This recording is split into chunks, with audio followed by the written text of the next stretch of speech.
You can just see how she just slowly dissolves into the sky. See that?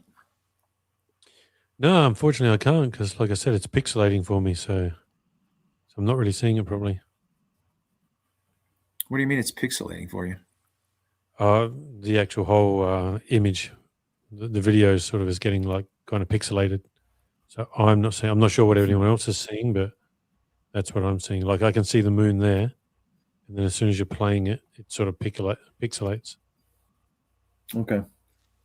Well, if anybody else can maybe jump in the chat real quick and just let me know how you're seeing the screen, because it looks okay for me on my screen, but I actually like the way that that's playing out here.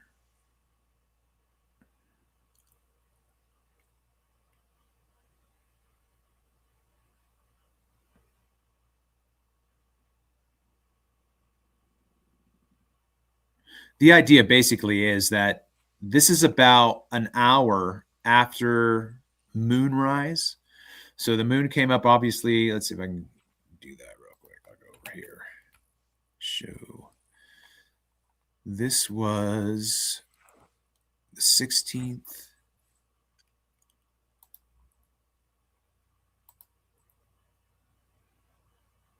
Here's the 17th.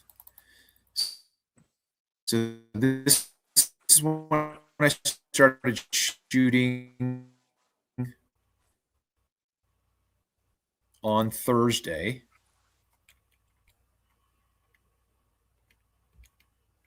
Well, there's some stars in there. All right, so here we have where I started shooting for the first time. Here's it over the trees, and you can see the light of dawn coming. And then you have the last vestiges of night here. So then the moon is going to be transiting this way. And again, as Solaris approaches, his glory is going to illuminate the entire sky. And anything that is less than his glory is going to be swallowed up and disappeared. I'm just going to go through these a little bit. Here, as I was trying to back off and see what I could see with just regular settings and not trying to mess around with stuff.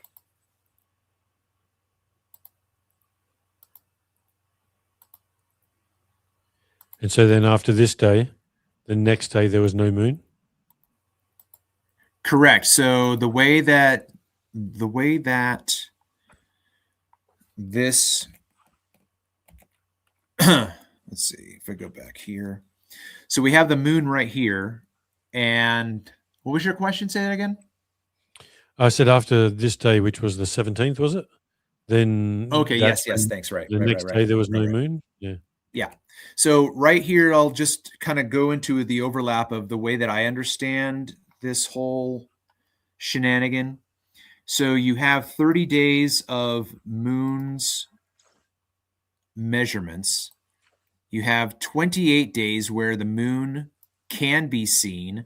And then you have 3 days and 2 nights between the phases, but there's an overlap of days. And I'm going to try to make sense of that for a second. We have a quarter waxing, full, quarter waning. Here's the 8, so this is 28. So from, let's go, text. Let's go from day 1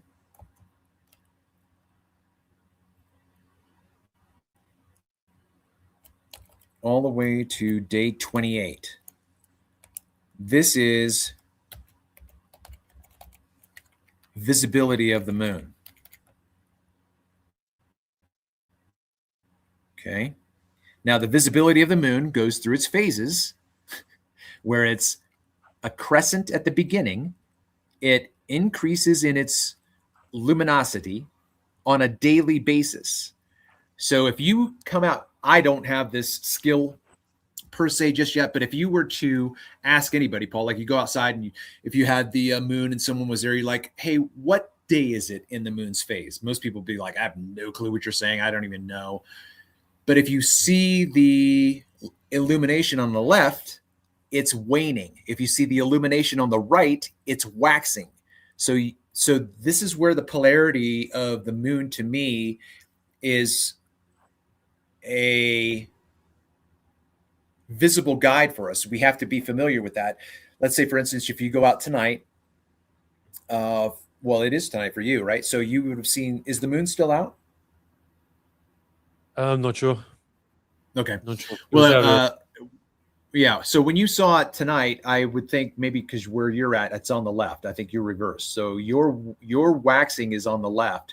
Actually, that's what happened this morning. I was looking and I signed on to YouTube, and there was a woman from New Zealand, and that's where I got the Maritaka reference for the Maori people.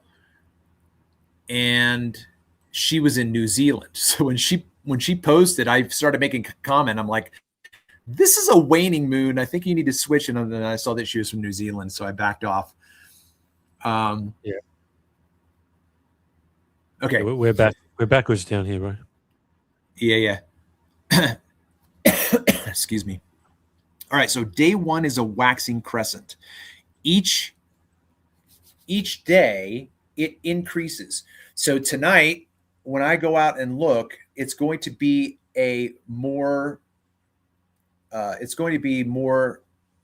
illuminated by percentages. So then when I look at it, I might, well, because I know that yesterday was the first time I saw it. Today is the second day. But let's say, for instance, I lose track of time and I forget about it, and I go out 2 days from now and I look up and I see the moon increasing in its luminosity and its waxing crescent. It's building toward the quarter moon, which when you see a quarter moon, it's half illuminated. So if you go out on any day and you happen to look up and you can see the moon cut in half of it's lit, half of it's not, you know that it's at a 7-day period based on that face. However, if the illuminated part is on the right, you know that it's the waxing phase. If you go out 14 days later and you see a quarter moon, but it's illuminated on the left, now you know that it's in the waning phase. So you have to have those concepts in your mind. You look up at the sun, there's no phase, it's always there. You look up at the moon, there's a different phase. That phase should be familiar enough to us so we know we're at the beginning of the month, we're in the middle of the month, we're at the end of the month. All right. So throughout all of this, we have days of phases, and there are only 28 days of visibility. And when you look at the information on Wikipedia or anything like that, they typically, they do not count the days of invisibility, which is why we have 28.5 days or 29.7 days. Nature doesn't have 0.7s in my opinion. Nature doesn't have 0.7s. That's just our construct. Yeah. Okay. So now when we then have to account for these 3 days here of the 29th and the 30th, so the 28th, the 29th, and the 30th, these 3 days overlap. I'm going to try to say this because it's abstract. Let's see if I can do this. All right. Invisibility.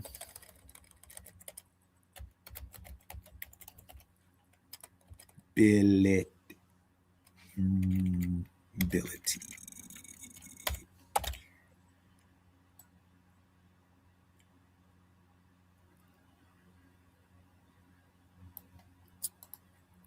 All right. What happens on day 28 is the waning moon shows up in the twilight of dawn. All right. So I've changed the the filter here so you can see the daylight approaching. You see how it's coming closer and closer and closer, and it's going to swallow up Luna. Now, right here, we have more daylight coming. When she shows up about 6 o'clock in the morning, she has about 2 hours-ish until 8 o'clock where she will be gone visibly. However, she's still in the sky during the day. So on Thursday, this is Thursday's morning. As soon as she disappears at 8 o'clock in the morning, we have the rest of the day where she's in the sky and we cannot see her. But that day still has to be counted as a day of the moon's phase, right? So if we go back to typical NASA and all of our Gregorian calendars right now, they're going to stop they're going to stop the moon's phases as soon as she's not seen. They're like, oh, stop the count. And like, no, you can't do that because you have 2 days between the final waning crescent and the first waxing crescent. You can't eliminate those 2 days from the 30 days. You just can't. So as you can see right now, Luna is washed out. If you were to look at the sky right now, or on this day when I was standing there, with your naked eye, you wouldn't be able to see her. You have to change the polarity, you have to change the filter, and then you can, eliminate certain light spectra. But what I'm trying to say is for the rest of this day, it becomes day 1 of invisibility. So now you have an overlap of day 1. Oops.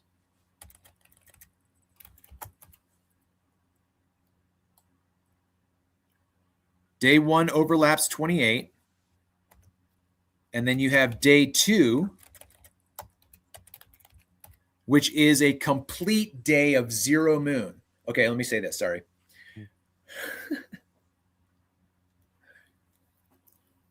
Once the waning moon disappears, she is in the daytime sky. Guess what that means at night? Thursday night, all night long, zero moon. No moon at night. You have a night sky full of stars, no moon. Why? Because the moon is in the daytime sky. Now, the next day, because the sun is now lapping the moon, if you were to get your app out and look at the sky, it would tell you that the moon is right next to, and sometimes it'll have it the lower in front of or whatever. Sometimes it has it right on top. Like 2 nights ago when I was looking for it, it showed the moon and it showed the moon directly occluding the sun. And I'm like, where's the eclipse? You know what I mean? Like, how much of these apps do we have to take at face value? If I get my app out and I'm not an astrologer, I'm not an astronomer, and I hold my app up and it shows me a black moon in front of the sun, I think that I would say to myself, that looks like we should be having an eclipse right now, but we don't. Well, you'd think if it's showing it to you in front of the moon, in front of the sun, that it should I be, know. shouldn't it? Yeah, for sure. That's why the apps, and that's why the model isn't literal, because it breaks down at something. You have to adjust it. You have to make a 5-degree tilt and all this other kind of stuff. Yeah. Do you want to have a quick read of a few things that Marvy's saying? He's Okay, dropped thanks. about 7 or 8 comments in there now. Every cycle, the sun catches the moon in the eastern sky. Yeah, makes the moon go from morning to evening side. Okay, back to the western sky. Yep. Okay. Never see a waning moon? Yes. As the moon travels daily from east to west, monthly, it travels from west to east. That's where I would have to disagree with you, because that's where the retrograde language comes in. Mars doesn't retrograde. It's got its own, like if you look at the spirograph, designs that people put up of, the way that each of the Wandering Stars has its own spirographic thing around it. It's got its zigzags for sure. But in terms of how the sun catches up to these bodies, the sun is the one moving forward. Nothing's moving backward. It's just like you're looking out into the distance and you see a car driving away from another car, and the other car catches up and passes. The one car in front isn't retrograding. You know what I mean? Mm-hmm. Yeah. So that's the way I would say it, Marvey, if that makes any sense. I understand what you're saying. Maybe that's the way it looks phenomenologically, like it looks like it's going back.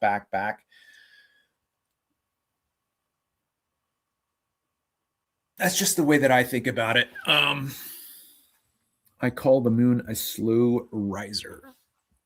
All right, I want to try to get through this day 3. So this day 3 actually becomes... Oh, that's not what I want. Let me do that. Over here.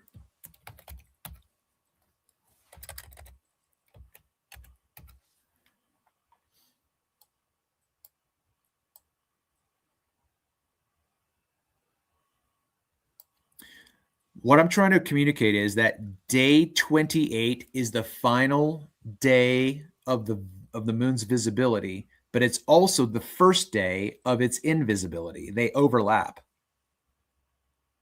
because you can see the moon in the morning sky and then it's gone for the rest of the day in the sky.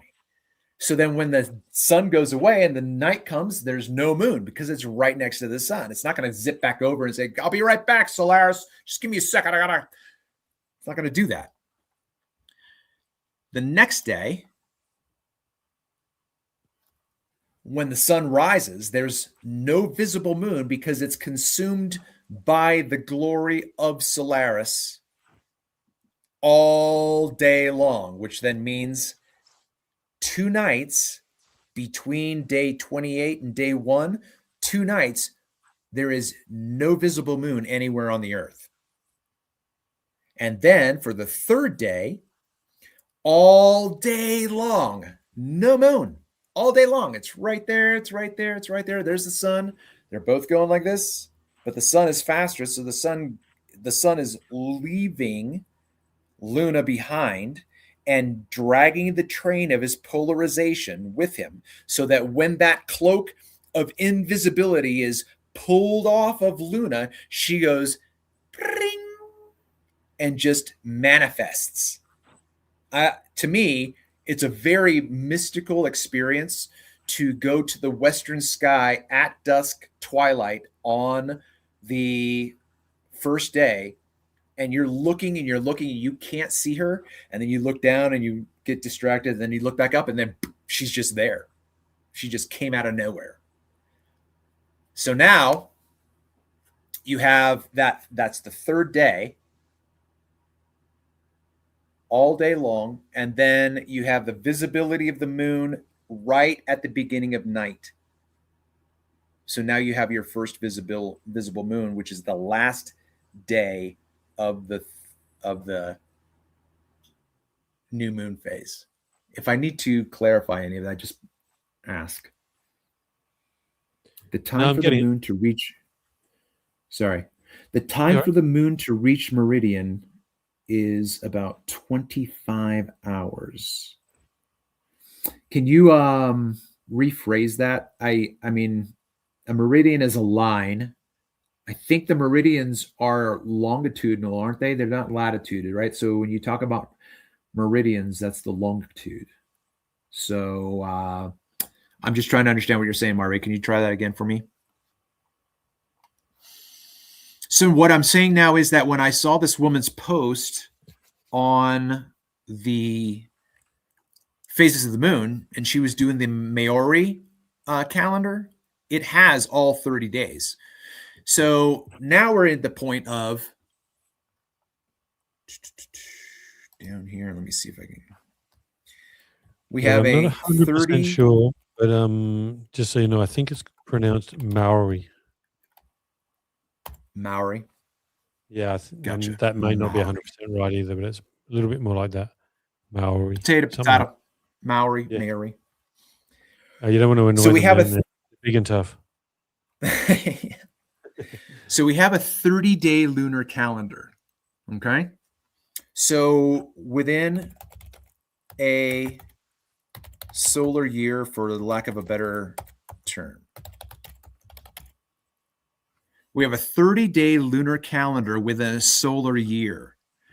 So now the way I'm going to say this is 30-day lunar calendar within a solar year, giving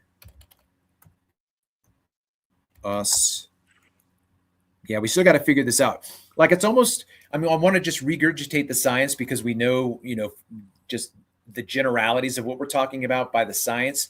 But if I'm going to just start building my knowledge base on my own observations, then I'm going to try to say things that way. So within these days, which are punctuated by night, again, if we just had solar days and no night, it would just be light all the time. How would you measure a day? How would you measure an hour? Well, I'm sure you could do that because that's what the sun's for. So you could measure hours, but it would just keep going and going. It would just keep going around the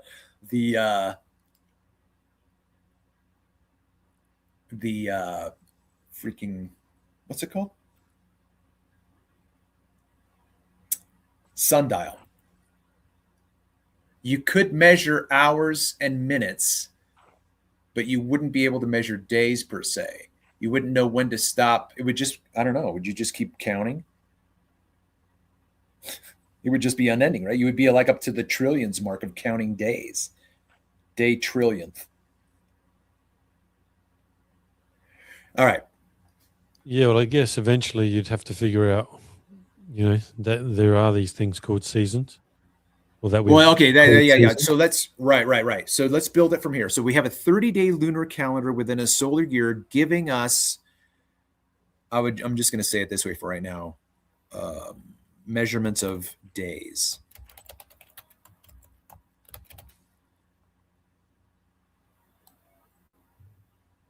"30-day lunar calendar within a solar year, giving us measurements of days, punctuated by 30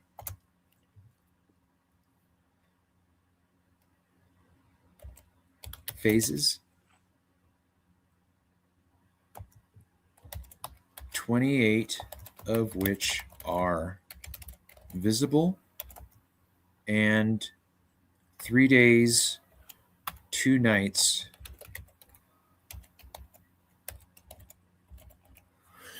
30 days, 2 nights of invisibility."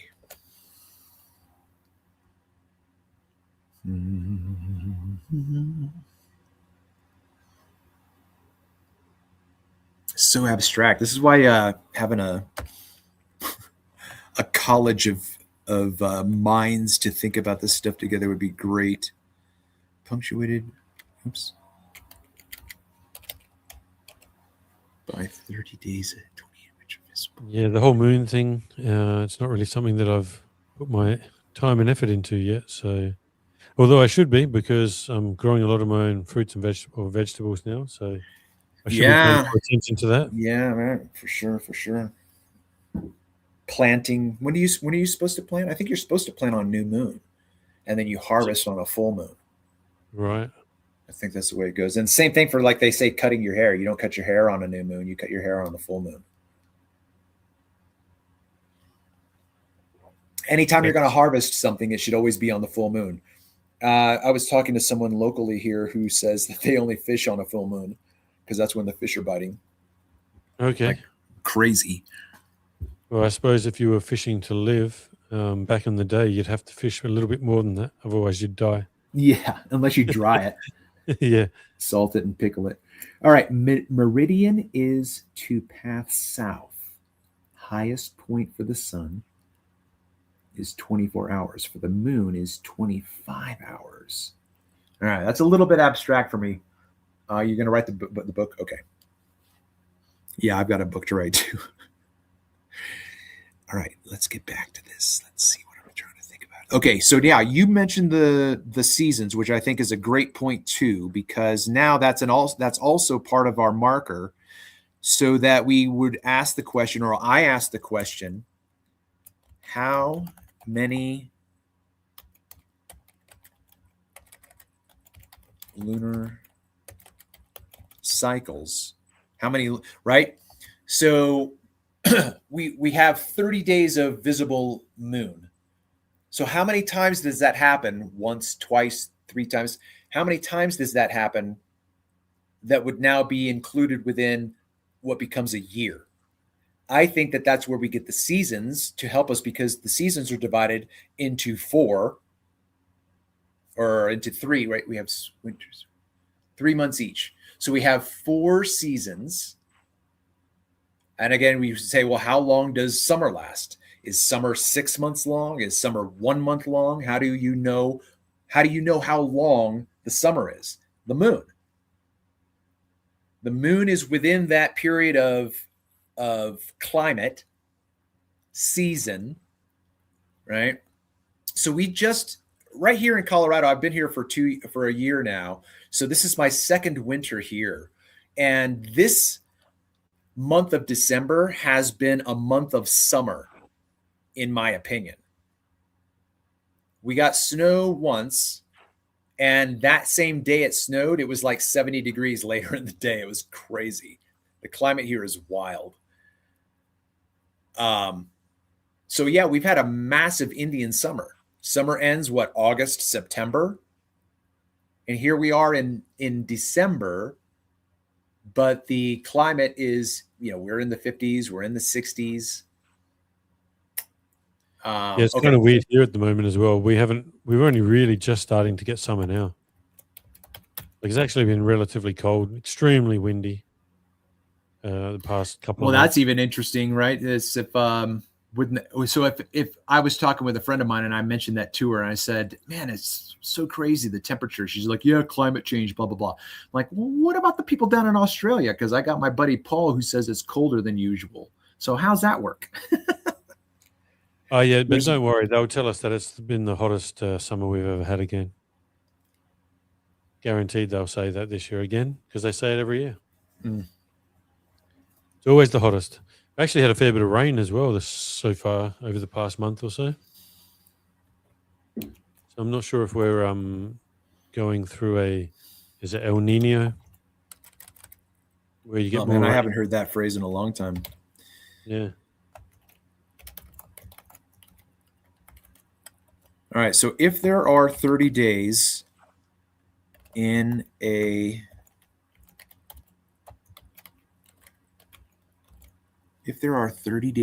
lunar cycle,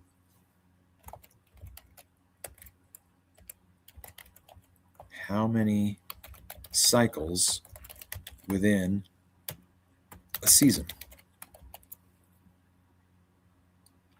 And how long does a season last? Right? I mean, ultimately, when does summer really begin? Doesn't nature tell us with solstices? Right? We mark the equinox and the solstice. Okay, right. So spring is the new year. In my opinion, nature shows us how to divide and understand our existence by both punctuating the daytime with night, and then also by existing within seasons.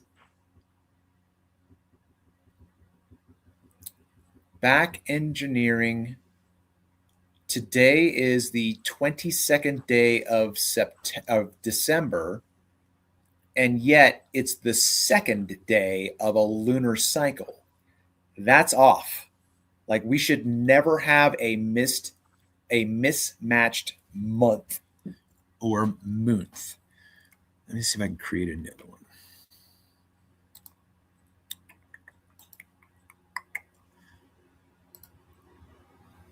What was I just thinking? Golly gee whiz. Now I need to make a new.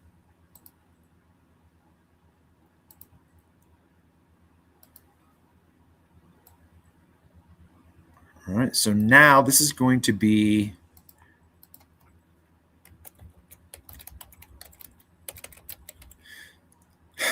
season with lunar cycle.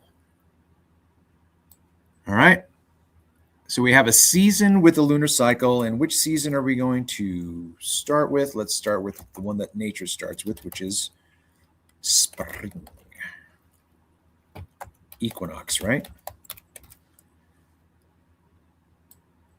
See how we have such a, in my opinion, we have such a beautiful symmetry of nature because we have a spring equinox, and then we also have,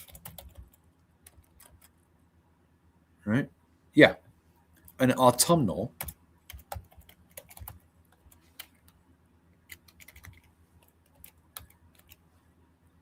equinox, which is equal day and night. Which is what you guys call fall, isn't it? The autumnal equinox is fall, yeah. Right. Oops.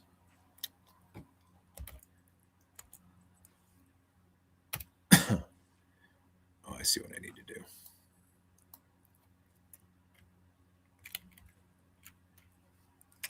All right, whatever. I'd say Season- highlight it. You got the bit at the top there where the page setup is. I'm sorry, On say the what? top where up the top where you want to middle everything, don't you? Well, just the second one. Yep, there you go.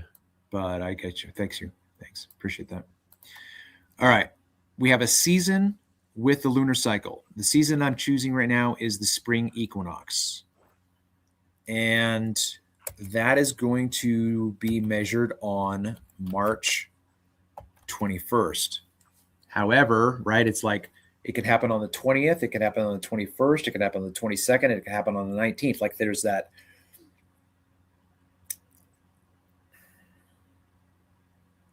parenthetical. Yeah, well, I guess it's called fall for the reason of that's when the leaves start to fall. So it would have really been timed by when people first started seeing the leaves falling, or is it more because of when the sun itself starts dropping in the sky? Yeah, that's another aspect of it too, the position of the sun and the moon. And someone just brought this up this week that I don't remember coming across recently, and that is that when the sun moves south, which is our winter, the moon is in the north. And then when the sun moves, now the sun is going to be coming back, right? We're at the solstice where we have the 3 days where the sun doesn't change its how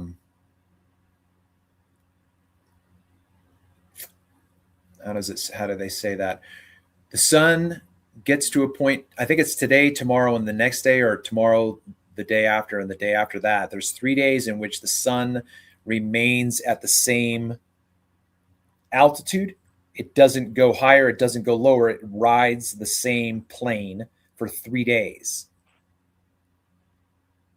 And then after the 25th, it moves north. And when the sun starts moving north, that's when the moon moves south. And so they overlap this.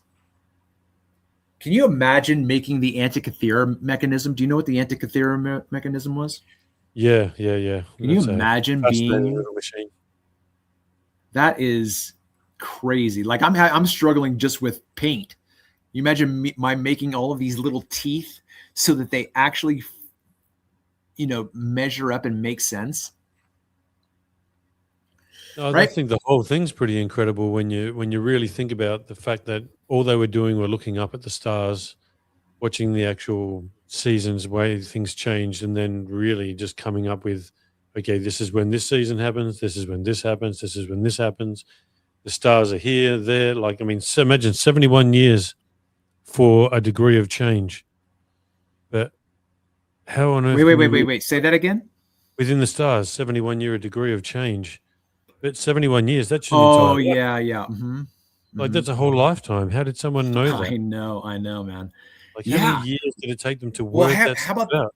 Right. Well, how about this? What if before the Industrial Revolution and before all of the what I would consider, the pollution that we experience that has possibly affected our life, our our lifespan, if people lived longer back then, that's one possible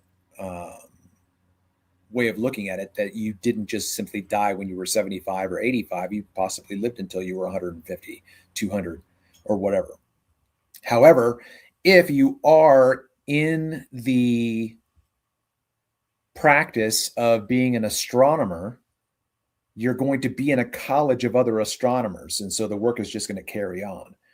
But I've always wanted to do that, Paul. I've always wanted to create a Netflix streaming series of how did this begin? Like, where did we get, how did we get here from there? Can you imagine being the first people to exist, right? I mean, if you think about the Bible's story, literally, that God created Adam and Eve on the sixth day so that they began to exist as adults, right? They didn't start out as embryos and then just, God didn't incubate these babies and then have them crawling around on the ground and protect them until they weren't little Mowglis. Yeah, yeah. You know what I mean? Being Yeah. raised by wolves and shit. These were literally two people who were 33 years old when they were created. And then they wake up. Wasn't there meant to be another female? But she That was not in the disobedient or something? Bible's, not in the Bible's story in terms of the way I was raised. Lilith didn't exist in my Christianity. That's a myth. That's pagan. That's heathen. That's completely just Right. satanic bullshit, right? But in my opinion, the whole story of Adam and Eve and Lilith is simply, again, allegory and myth for something in nature. I don't see NASA as any different than the Maori legends, or like the Bunyip, or whatever story we create to explain natural phenomena. So I think Adam and Eve and Lilith are perhaps psychological profiles of humanity. Yeah, well, that was really just a way of explaining how no man wants a woman that's a hassle. Get one that was created for you. It's just going to be a little bit. Well, there you go. Yeah, can I get a special ride? This one's a bit cantankerous. Yeah, this one's planning out to be a little bit more of a drama than I was expecting. Can we please get one less dramatic? Yeah. Can we get an updated version? I like that. All right. Going back to where we're at, let's now remove this whole March 21st, right? Because in nature, there are no March 21sts. The only time when it's the beginning of the month is when you see the waxing crescent for the first time. So imagine being that, I didn't finish my thought on the Adam and Eve thing. So if you have Adam and Eve as adults just showing up with fully formed brains, no inherent intuitive knowledge about anything. Like, what is that? Me no, let's go find out. Ooh, that hurt. Don't touch. Like, they got to build their base from nothing. Mm-hmm. So when are they going to start looking at the stars in the sky going, oh, you know what? Eve goes a little bit crazy on the full moon. I never really noticed that 10 years into this. Maybe I should start paying attention to the moon, because I know that it's time for me to go fishing on a trip for like 3 or 4 days when she gets lunatic. Right? So now when you've got this aboriginal existence where you don't know anything, and you find out that people go crazy close to the energy of the moon when it's full, you start paying attention then to like, oh, maybe there's something about the way the sky works that affects us, including myself, because there's times when I just am in a funk, man. I had a great day yesterday, man. It was an awesome day. I got shit done. Today I'm like, fuck, man, I don't want to do anything. In fact, I feel like crying. Like, why? How would you figure that out? How would you know that it was because of the position of the sun or the position of the moon in Sagittarius or Saturn, right? Saturn has a circuit of, I think, 29 years. Saturn was in Gemini when I was born. I was born on a full moon, April 28, 1972. I don't know I can't remember all the details of my birth chart, but the Saturn was in Gemini, which means So you're like what? Just over 5 months older than me. okay. A little more respect then, Paul, okay? So then 14 years later, Saturn is in Sagittarius when I'm 14 years old. And in the astrological mindset, those are major epical developments in my character. Something happened when I was 14, or some things happened when I was 14 years old, which would have been 1986. And then 14 years later, when I'm 28, Saturn has now come around full circle. So there's a completion. So, like, what was I doing when I was 28 years old in 2000? What was happening in my life? I had 3 kids, married for 5 years, right? But I wasn't aware of any. Like, I didn't, like, if you're not aware of something that has potential for you to tap in and harness, you're going to miss out. You're going to miss, or there's going to be something given to you that I now have. Let's say, for instance, I was given something of a blessing when I was 28 years old, and that's in me now. It's imprinted, or it comes to development. But I don't know what it is, and I don't understand how it affects me. Okay. So we don't have days in nature. I mean, but what I mean by that is we don't have day 1, day 2, day 3, day 4 per se. So then, okay, yeah. So how are we going to mark the spring equinox? I think we just watch all the animals get funky. Well, yeah. Okay, now you're bringing in another dynamic. It is going to. I'm going to say Hey, at sorry, least. bro. I got to cruise. I got to. Yeah, man. No worries. No worries. All right, man. Take it easy. Appreciate it, brother. Yeah, all good, man. Catch you. Peace. All right. It is going to be marked by the first waxing crescent, at least. Right? Except for the fact that. No. Oh, yeah, I don't know. Let's see when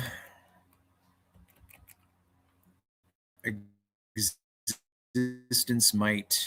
Let's do a 26 calendar.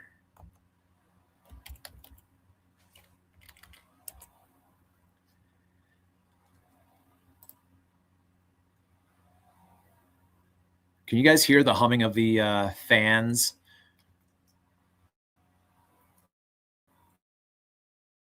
When they kick back on?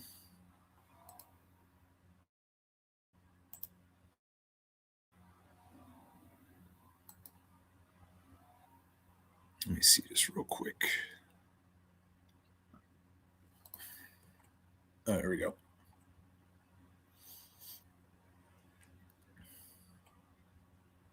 All right, so here we go.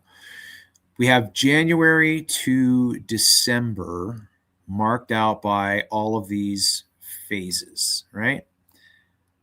What's disturbing to me is that we have months that have 31. This is incorrect. This is incorrect. This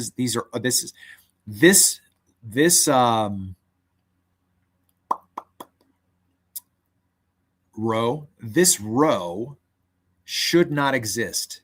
Wipe it out, and then you have to make everything else balance out. You know how everything else will balance out if you remove day 31 from the calendar? Do you know what's going to happen?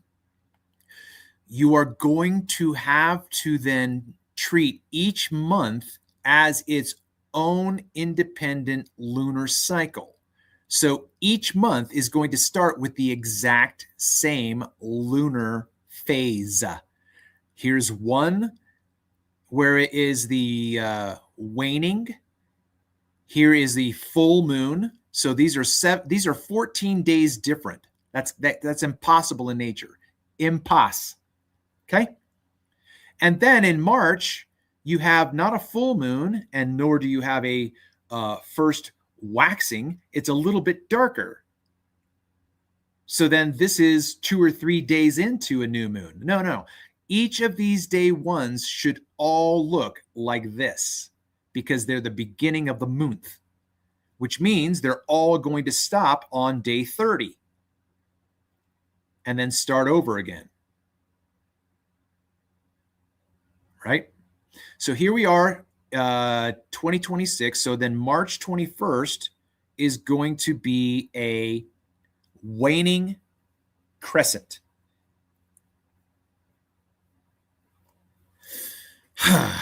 Man, oh man.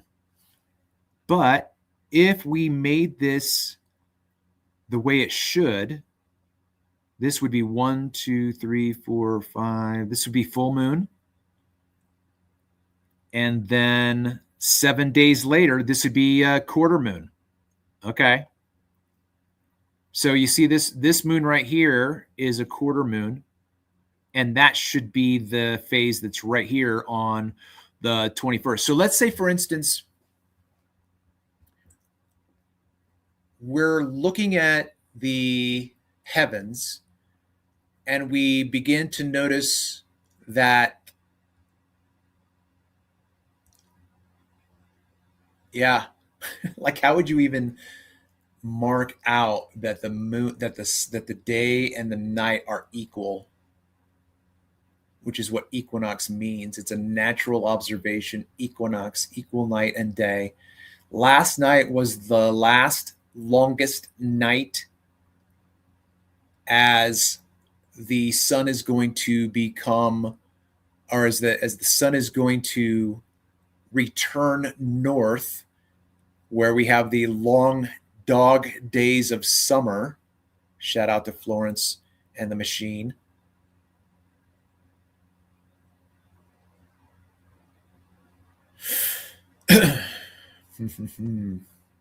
Man, oh man. All right, what's going on in the chat? Equinox is a quarter year from here. Solstice, yeah, we have natural divisions of time. Solstices, equinoi. The Great Conjunction is 20 years, and that is Saturn chasing Jupiter like the sun chases the moon. Same with the lower full moons, differ from year to year, but have a returning view after 19 years. All right. Breaking my brain, man. Breaking my brain.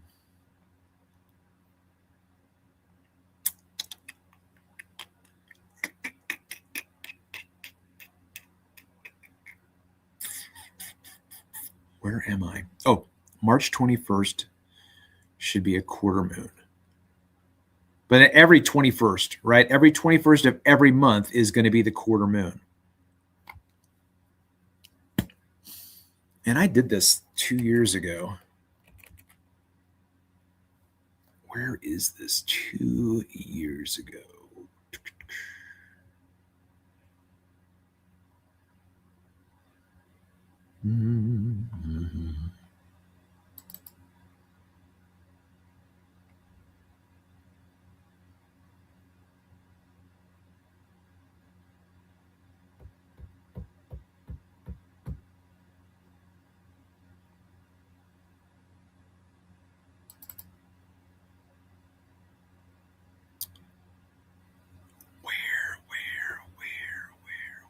Where?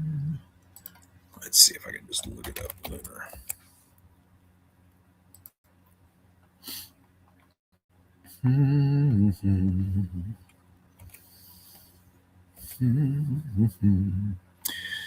All right, spring equinox. It is going to be marked by the first waxing crescent. No, that's not right. By the quarter waning, because you're on day 21. Day 14 is a full moon. No, I'm sorry. Day 7 is quarter. Day 14 is full. Day 21 is quarter waning. Okay, so it is going to be quarter waning, right? And you typically have a confusion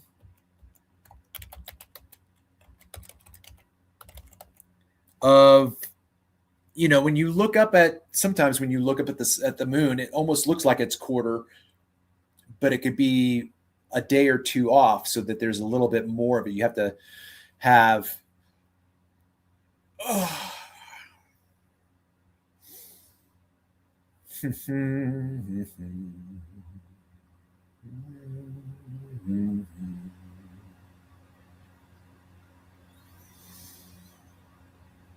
Let's put the music back on.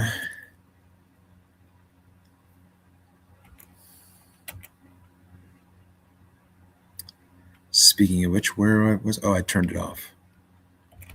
Let's bring this up, close that.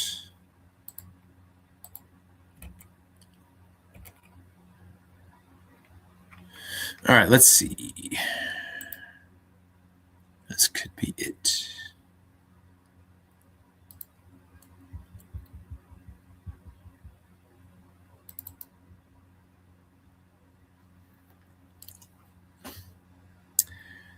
All right.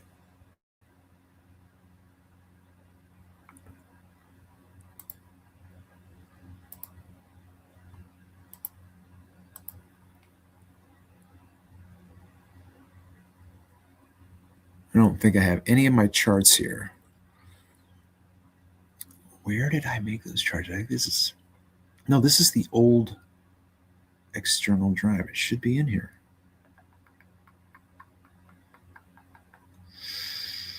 I should look up calendar.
Where's what I just uploaded? Oh, did I put it on the wrong channel?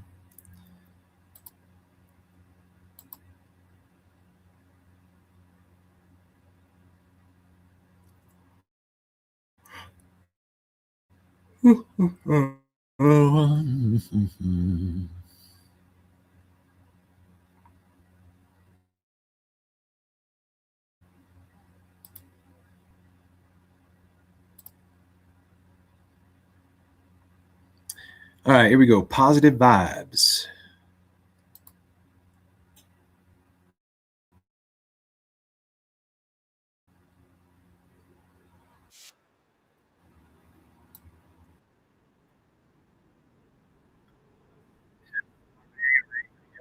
still here, if you can hear the music and the sultry sound of my voice, let me know if it is in conflict with being able to follow along.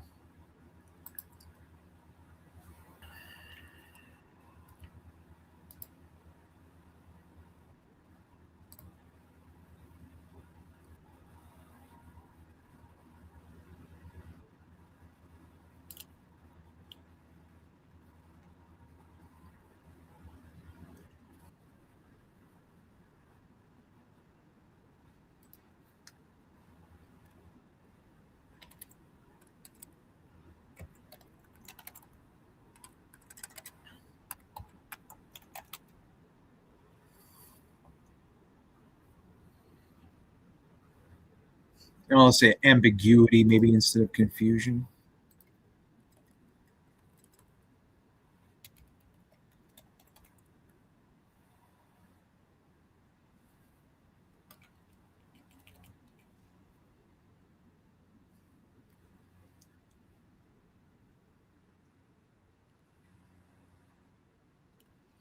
All right.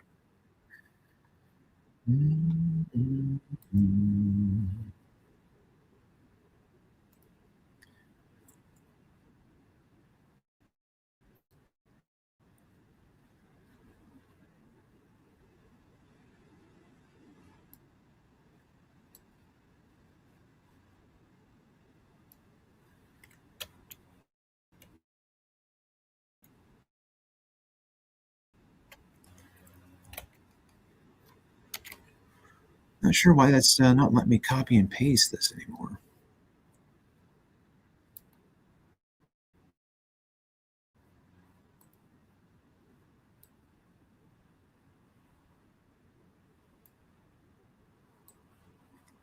Do an eyeball of how that's going to be divided.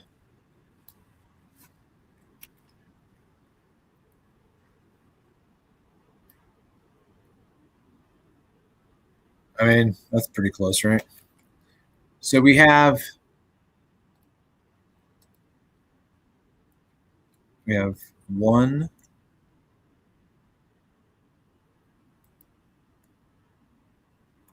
2, 3. Right. So this line represents 1 year.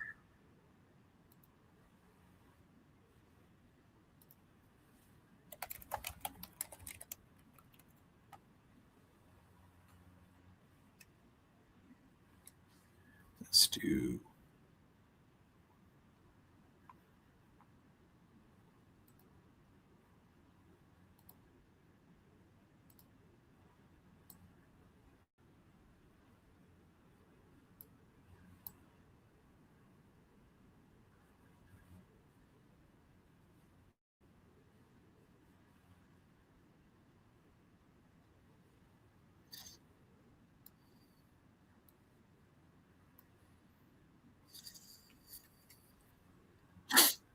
so we have one entire year that is punctuated by 4 seasons. Which season begins the year? Well, in our world, our year doesn't begin. Well, no, I guess it does. Well, for us in the north, it's winter. So winter becomes the beginning of our year because it happens in January. Again, I think that is unnatural.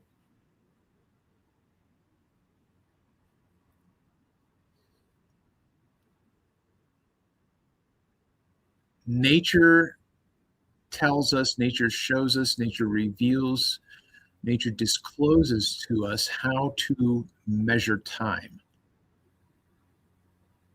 In my opinion, when nature starts over after death, which is winter, that's the new year. We have a new moon. We have a new year. We don't have a new sun.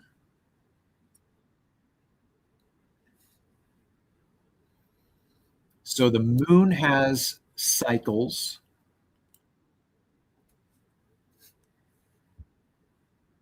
Seasons have cycles.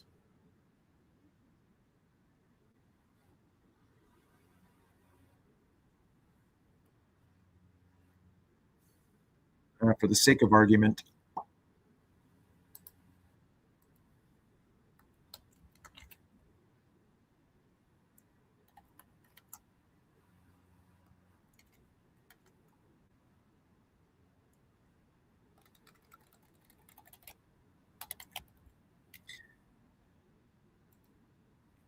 we say vernal, right? Vernal, summer, autumn, winter, vernal. I wonder if there's a another term.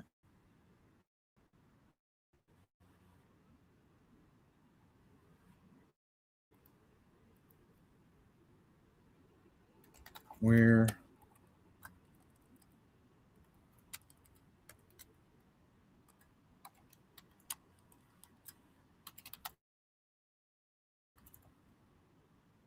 the sun is coming back from its south, yep, south of the equator, back in direction of the equator. Yep. Okay. Where did, let's see, what are the terms for the seasons? I don't know how to ask this question. What are the terms for the seasons besides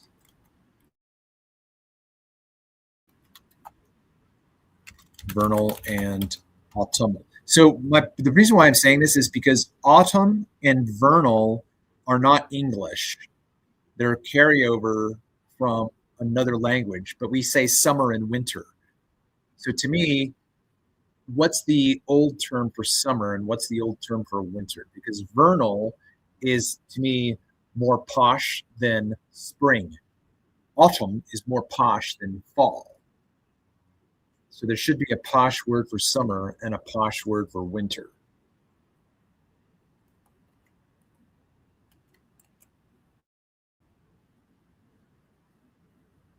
Six season model? Interesting. What are the six ecological systems? What are the four different types of seasons? Seasons, the equinox, and the solstices.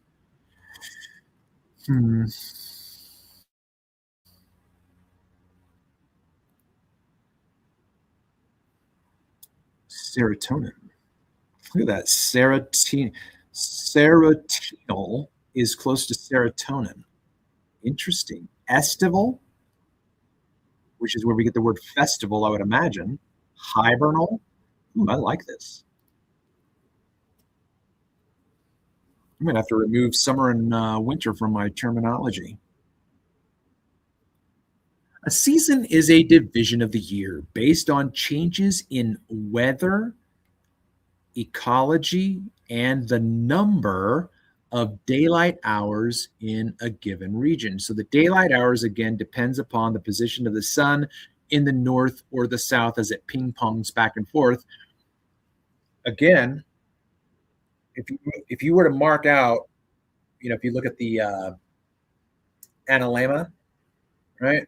But if you took a picture of that,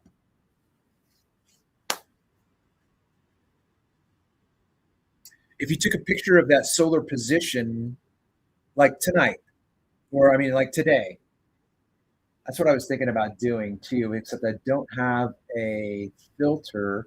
Oh, I could. I'd have to DIY my filter. I can do that. Okay, I'm gonna have to do that today. So I've got a solar filter that I can DIY on the top of another lens for my camera and photograph the sun. I would imagine maybe midday per se, because that's, it's going to be right there. So then at noon today, tomorrow, for the next 4 days at noon, I'm just going to take a picture of the sun and see if I can get those 3 days of where it's on the same plane in the sky, right? What was I just thinking about? How was I going to say this? Daylight hours in a given region. So, oh, yeah. All right. So you have this parameter, which is parentheses.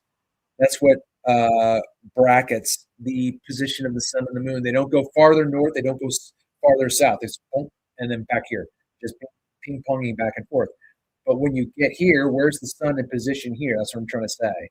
So now, when the sun comes back this way, and we get 6 months from now until it starts to come back south, before it comes back, my prediction is it's going to have a reciprocal 3-day period to match the south.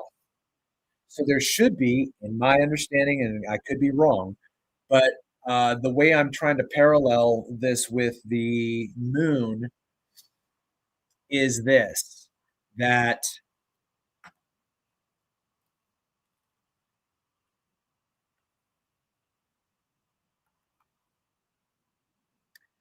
huh, where is this? What's that?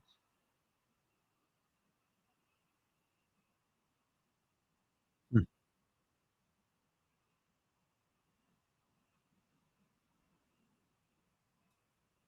All right. I'm disappointed. I cannot remember.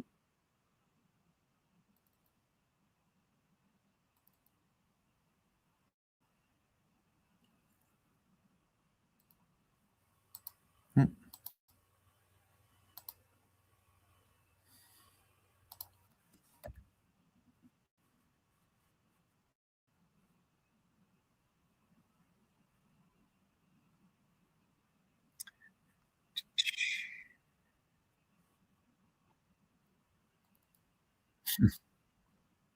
Crazy.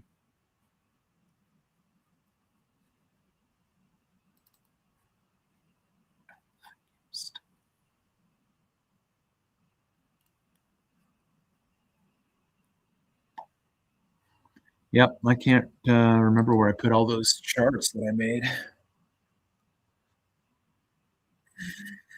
Unless it's on the new file because I was living in Bel Air and I had gotten a new external drive. It's probably on that drive that is now inaccessible on both my computers. I cannot access that drive. It's probably where they are. Hey, what's going on, my brother? You want to join? Sorry, I can't remember your name.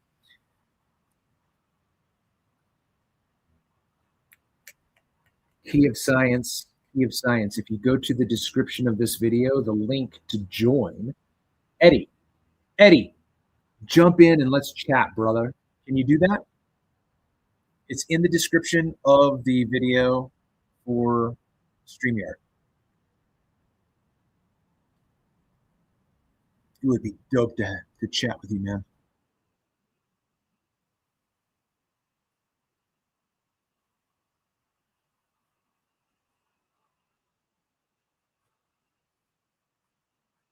All right, getting back here.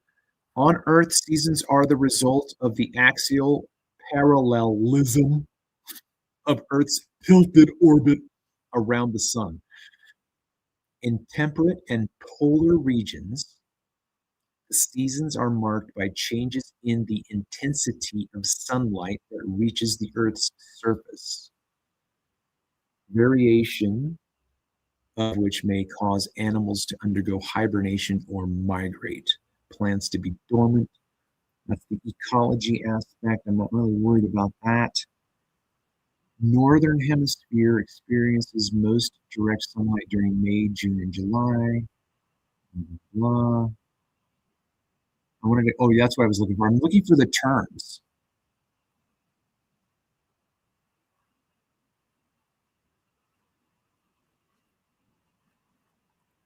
Where did those terms go? Oh, there it is. Ecologists often use a 6-season model for temperate climate regions. I've never, or I don't remember hearing this 6-season model. Why wouldn't you just keep it 4 seasons and then divide certain seasons into smaller ratios? Right. So then okay, whatever. Ecologists often use a 6-season model for temperate climate regions, which are not tied to any fixed calendar dates. Right. You can't fix the calendar date because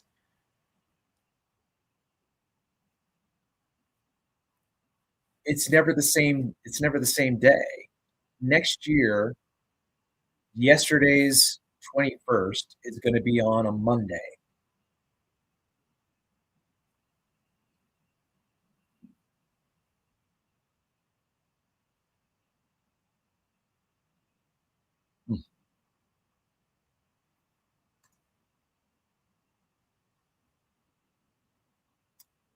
Pre-vernal, vernal, estival,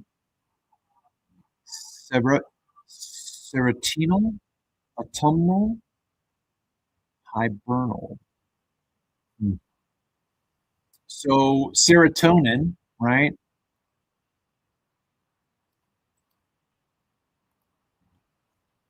Pertaining to or occurring in late summer. Serotinal is late summer. All right. So then estival is basically what, the summer reference? Hey, I heard the boop. Give me a second.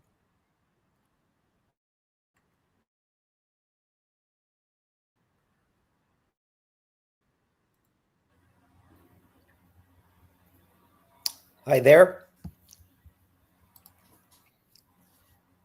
Eddie, Hey, can you hear me? can you hear me? I can hear you, yeah. Yeah, great. Sounds great. Fantastic. Okay, let's get rid of that. So it's just you and I. In the midst of this transition with your joining, good day, Eduardo. Yeah. Hey, good day, buddy. Good to see you. Oh, Good to meet you. Yeah, this is a yeah. long time coming. Yeah, it's great to meet you too, buddy. All right, so let me just do this real quick.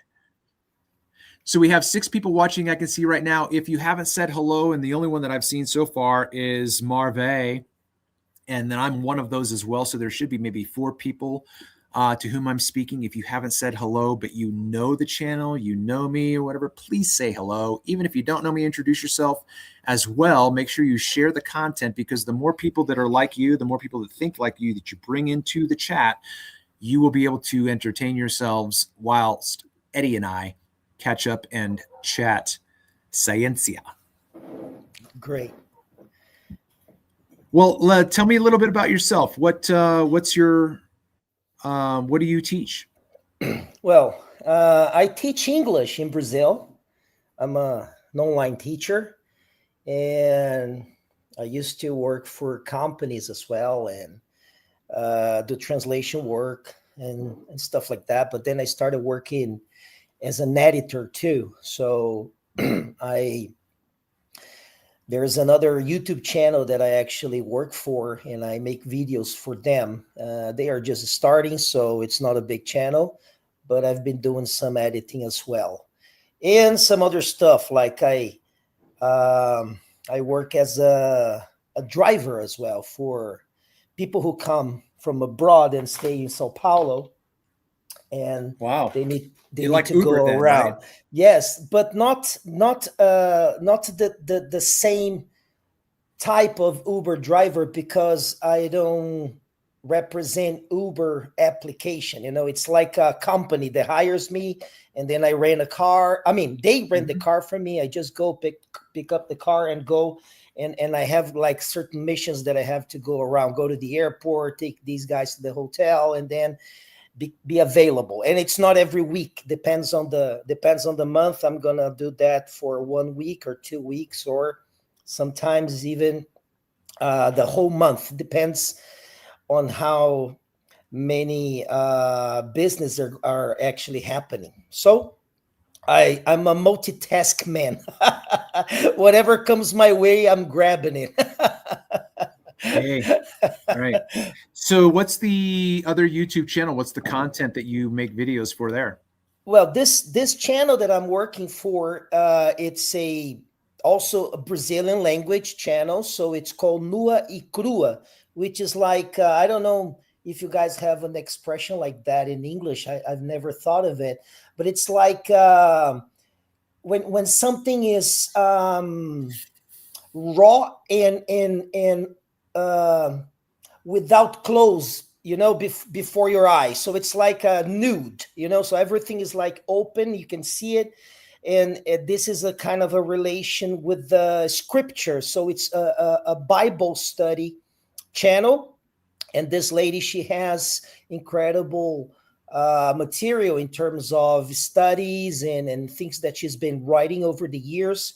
And then she wanted to turn it into visual, and then we started working together. And now it's like there is like a bunch of people working on this, so I'm not just the one guy editor anymore. We have more people involved, and I think it's getting bigger. But it's about Bible study and New Testament, Old Testament, how to understand things about the law, about Christ. There's a lot of stuff. So And is that something that you have taken for yourself? Are you a Christian? I am a Christian. Okay. I've been a Christian for over 32 years now. I lived in Miami for a year and a half. That's when I actually started attending a church and got baptized and started studying the Bible. So I've been doing that too for 32 years now. Even in my channel, I talk about the Bible. I have a timeline that I created for over 6,000 years. That's why I was actually interested in your live stream right now, because I've been studying about moon cycles and calendars, about the book of Enoch. I have a kind of a little knowledge on that. And I was actually going to ask you a few questions and how you understand that, because for me, it's incredible the way things have never been actually questioned before by regular people. I mean, how come we understand that we have to follow everything they tell us to follow, and this is the way it is, and that the day starts when it's dark, and if like and finishes when it's getting like when it's becoming bright. I mean, so all this Gregorian calendar drives me crazy. 31 days that, I mean, it doesn't add up, like this is one of the things I also talk about in my channel. And in my channel, actually, it's been already 4 years that I've been doing this. It's a bit over 20,000, almost 21K now.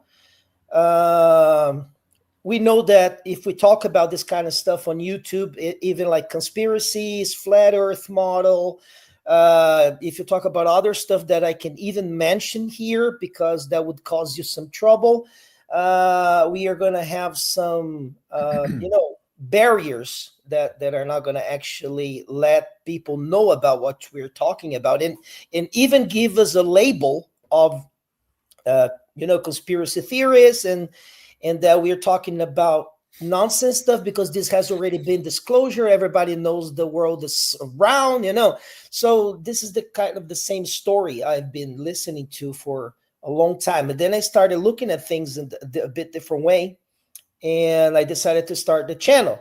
But I also noticed there's a lot of people inside this talks, like conversations about flat earth and stuff like that, they are not very serious about what they're doing. So that's what complicates for us even more, because you want to talk about stuff that are, concrete and that we have a good base on. And sometimes people are making fun of us and making fun of what we say, or making fun of what people say, because of other characters that are just playing around and they don't even know what they're talking about, because they don't really actually study about anything. I used to have a P1000. I think you have one, right?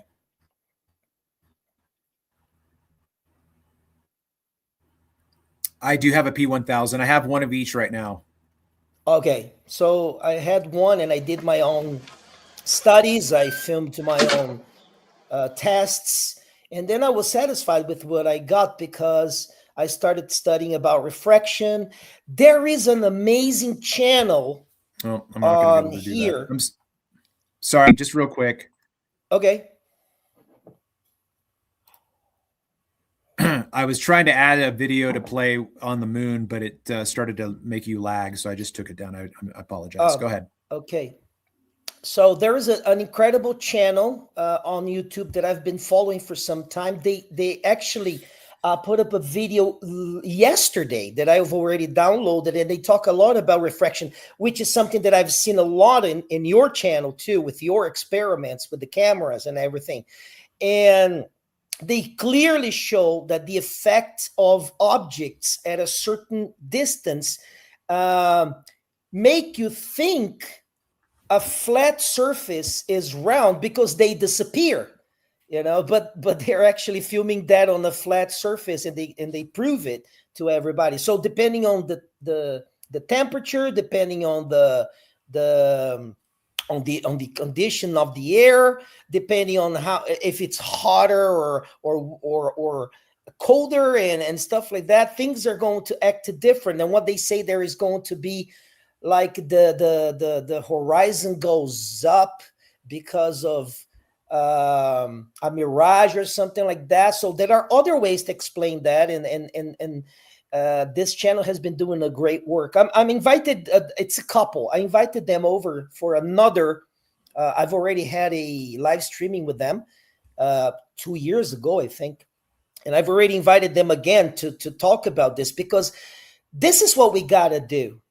Things that you are doing, that I am doing, that these guys are doing. Everybody's getting a bit of a knowledge here and an understanding there, and we have to put this all together and exchange info and exchange content and talk about this stuff to get somewhere. So this is what I actually have been doing. This has been my goal for the last 4 years. So I just want to congratulate you on your work and on everything you've been doing, because it's been giving me even a better understanding of how things are going. Well, I'm glad that you feel that way. Now, you're talking about Sky Free. Mm-hmm. Okay. Sky Free, do you know it? Oh, of course. I've had them on my show. I've met them in person as well. So I'm just putting their link in the chat right now if anybody sees this and wants to know what we're talking about. Yeah, their last video that they put out, again, was absolutely, and I made comments on it, I think, but yeah, they are. I'm so glad that they are participating in this, because they are taking, as well as what Paul, the guy who was on before, who's playing reality. I don't know if you've seen his channel. I've seen it. I'm following him as well. I met him here the other day when you got. Oh, I've even actually made a live stream, I think a few weeks ago, where I took parts of your video and I comment in Portuguese, of course, with the people here that actually follow my channel. And I was telling them about the things that you guys were discussing about the approximation of the ship. And I mean, that was beautiful, and that the horizon rises up in front of us, but it also rises up in front of the person that is on the other opposite side to us. Yeah. So that's why we can see each other. There's nothing to do with the curvature. And then I explained that during the live stream to everybody. But it's incredible. I think it's the same where you guys live, because here in Brazil, if you show something that goes against science per se, the way they view it, some channels are specialized in make fun of what you're talking about. So they get your material and they create, they call it reacts, Okay. I think it's the same. So they say that, this guy's talking bullshit, because this is actually not what happens, and this is like this, and we have an explanation for that. But the explanation is always the same. I mean, we are showing a different perspective of the thing. We are showing the possibility of something different be the answer. But they have NASA, man, and they love NASA. It's incredible.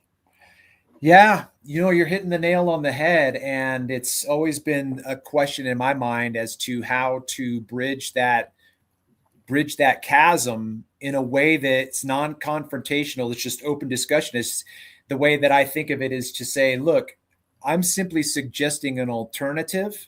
Mm-hmm. If you can eliminate my alternative so Yes. that it's false, by Yes. all means. Yes. But I don't accept the elimination of my alternative explanation. I don't accept the regurgitation of science. Mm-hmm. Like you're just gonna look up Wikipedia and say, look, this is how we explain it. Like, I don't need you to explain it.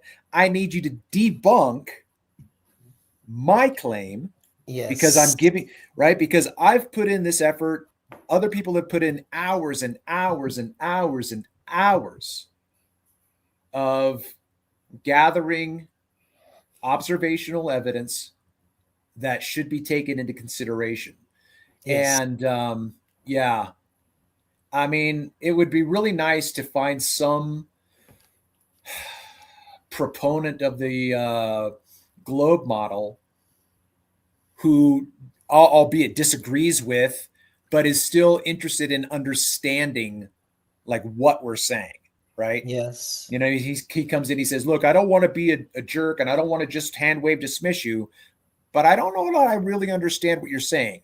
Can you explain it? Like, I would love to have a conversation with someone like that rather than someone who's just, yes, wanting to fight and just throw shit. I'm not interested in that anymore. Yes. So, but if you have something you want to bring up and no, actually, I was very curious about what you were doing here when I arrived, and if I understand, you're talking about the phases of the moon, and you're talking about a calendar that is actually not the one that we use, right? I mean that there's something wrong with our calendar, okay? And you're talking about the equinox, so you're probably trying to find the start of the year, the real beginning of the year, right? Because there is something strange about that. I don't know why they would change. I mean, it's hard to say. We have a lot of people into spirituality, and we know that everybody has their point of view on it, but certainly there's something that we don't know. Maybe we are never going to know, or maybe we will know when we die, but we cannot actually say it's there.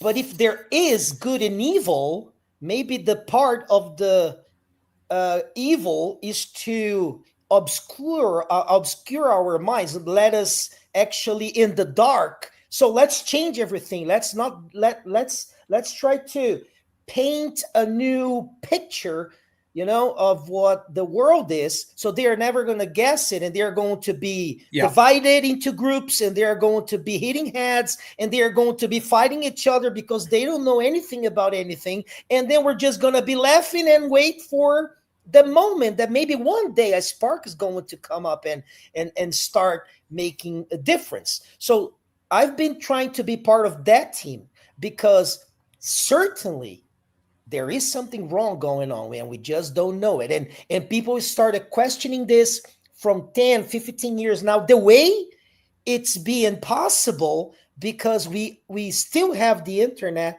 to join us, because I would never have met you if it wasn't for the internet, right? I know, yeah. It's amazing. It's absolutely amazing. So maybe that's the point that they were not counting on. Well, they're going to have access to all of this stuff, but are they going to unite at a certain point? Are they going to be able to talk about stuff at a certain point? So I think this is what we're doing right now. And so I don't care anymore about people mocking us. I don't care about people saying bad stuff to us or calling me names, or there are channels in Brazil that they even try to make fun of the way you look. the color of your skin, the size of your body, if you have hair or if you don't have hair. I mean, as if that would be a point to annihilate whatever work I'm Hey, doing, listen, it is a point for the lower vibrational mind. You know, I mean, for people who Yes. just allow their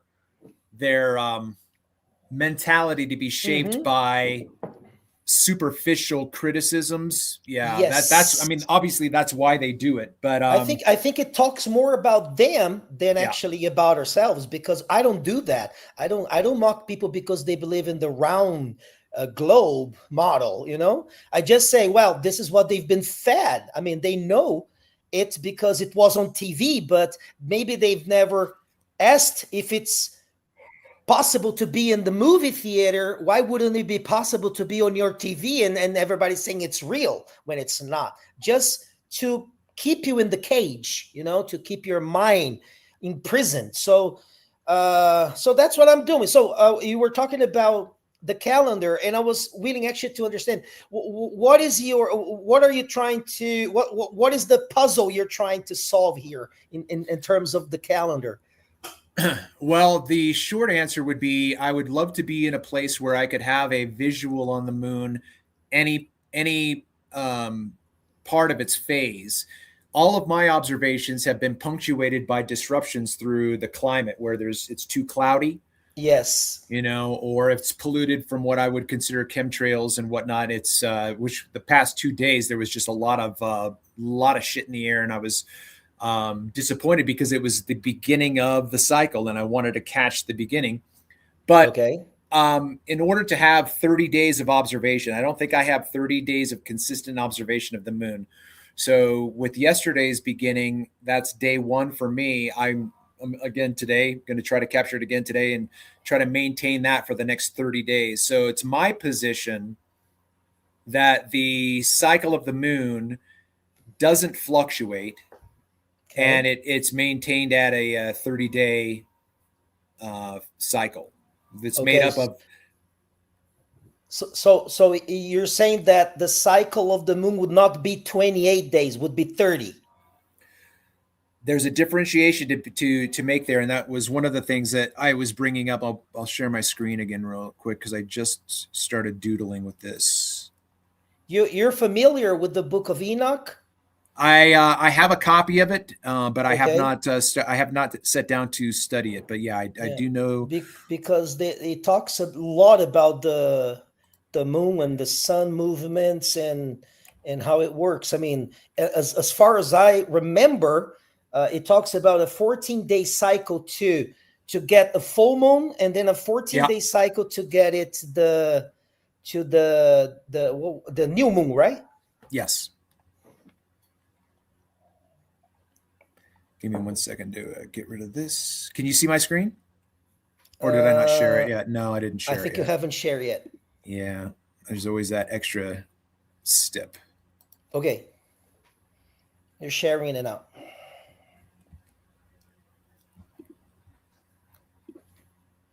All right. Can you see it? Yes.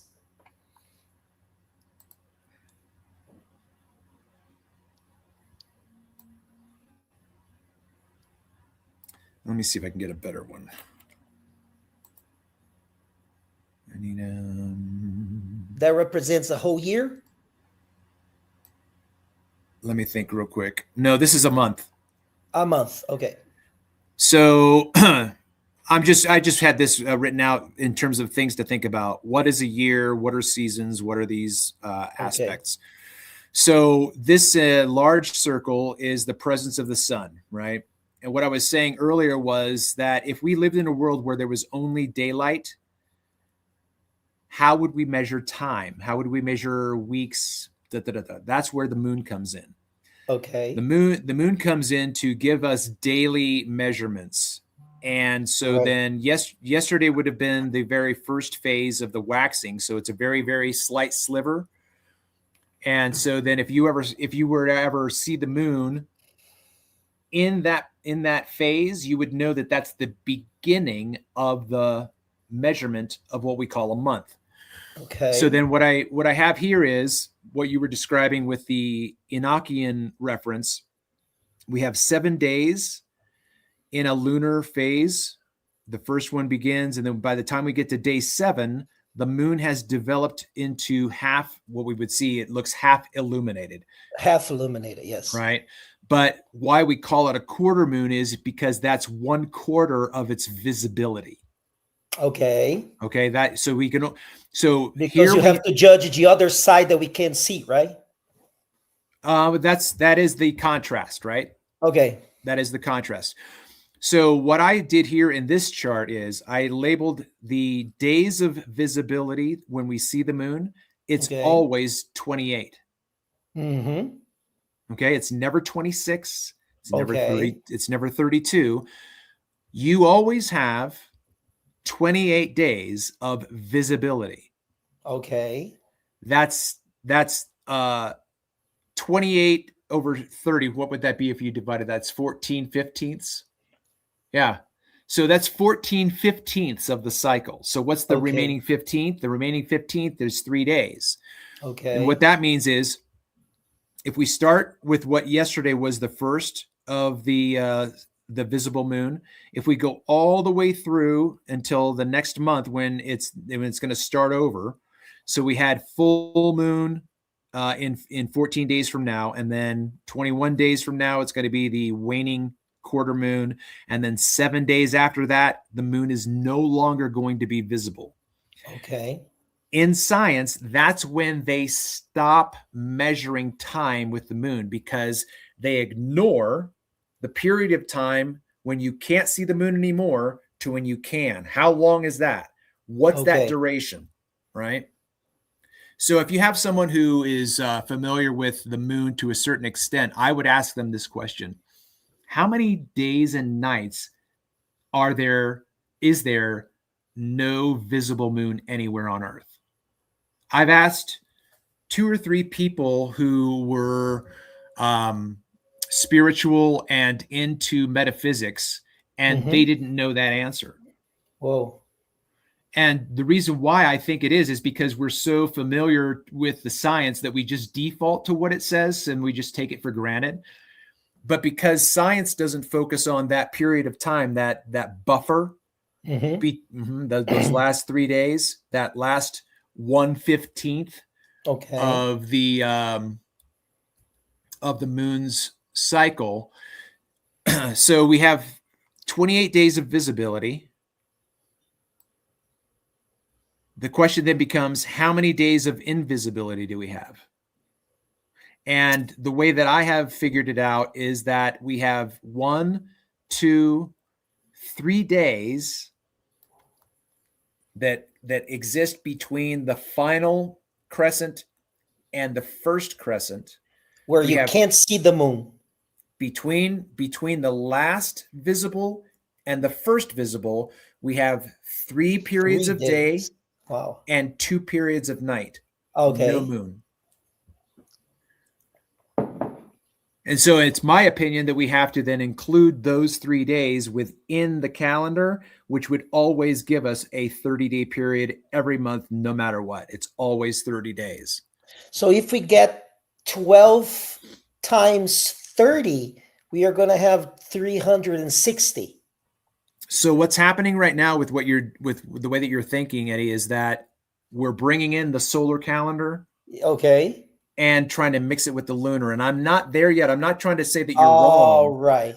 I'm trying to just take one building block at a time. Great. Right. Because if I back this up to where I started with this, if we just had daytime all day long and no night, how long would a month be? All right. How long would a year be? I don't think we would know yet. Let's pretend, Eddie, that you and I are beginning science from like 6,000 years ago. And we, you and I are talking and we're like, you know what? I've always wondered like why the moon does this. And you said, well, why don't we start watching it and take notes, blah, blah, blah. We would see that the moon does indeed give us the parameters for marking out what a day is. So then how many days does the moon exist? Well, if we start marking it here, we can see it for 28 days and then we can't see it for 3. And then it comes back on the next period. we have to, in my opinion, I would say if you and I were talking about this, hey, let's make sure that we include those 3 days that we can't see it as part of the measurement. That's always going to give us a period of 30. It's always. Okay. So now, right? So now we have this model here because this is 1 month. I have 30 numbers here, 1 through 30. I just didn't put the okay, the ones and twos. Yeah. So now I'm going to create a new model because now we know what a month is. So now we're going to ask the question, how many of these months exist in our experience? Okay. How many months exist within? Well, we don't know what a year is, but I'm just going to use that for the sake of an argument. Okay. So right now we have a period of. There is an extra months. Yeah, but that's the story. That's on purpose. It's like months. Okay. Yes. All right. Got it. Right. So right now I'm just going to put this hash mark here and say that this represents the first month that we have. Okay. Okay. So then the question becomes, how many of these exist on the timeline? How many of these periods are we going to fit in here? Are we going to fit 100? Are there 100 months in a year? Mm-hmm. Are there 2 months in a year? How do you figure that out? Okay. I think that's when it comes in. We come into the seasons. I think the seasons help us then understand the beginning and the ending of a year. Yes. Great. How many seasons exist in a year? And then my question after that is, how many months exist in a season? Okay.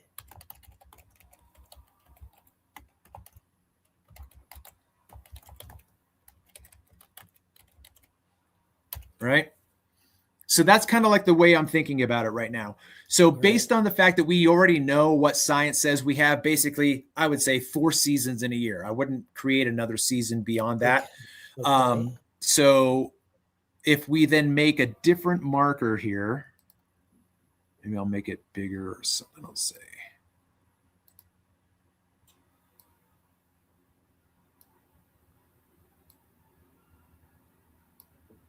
That's not going to be even.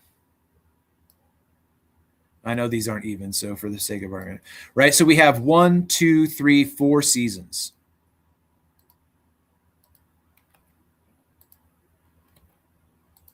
Okay. So if we have 1, 2, 3, 4 seasons, how many months exist in each of these segments?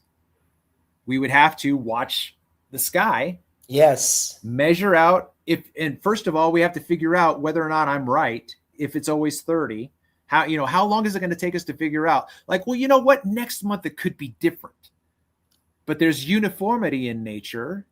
There's consistency in nature.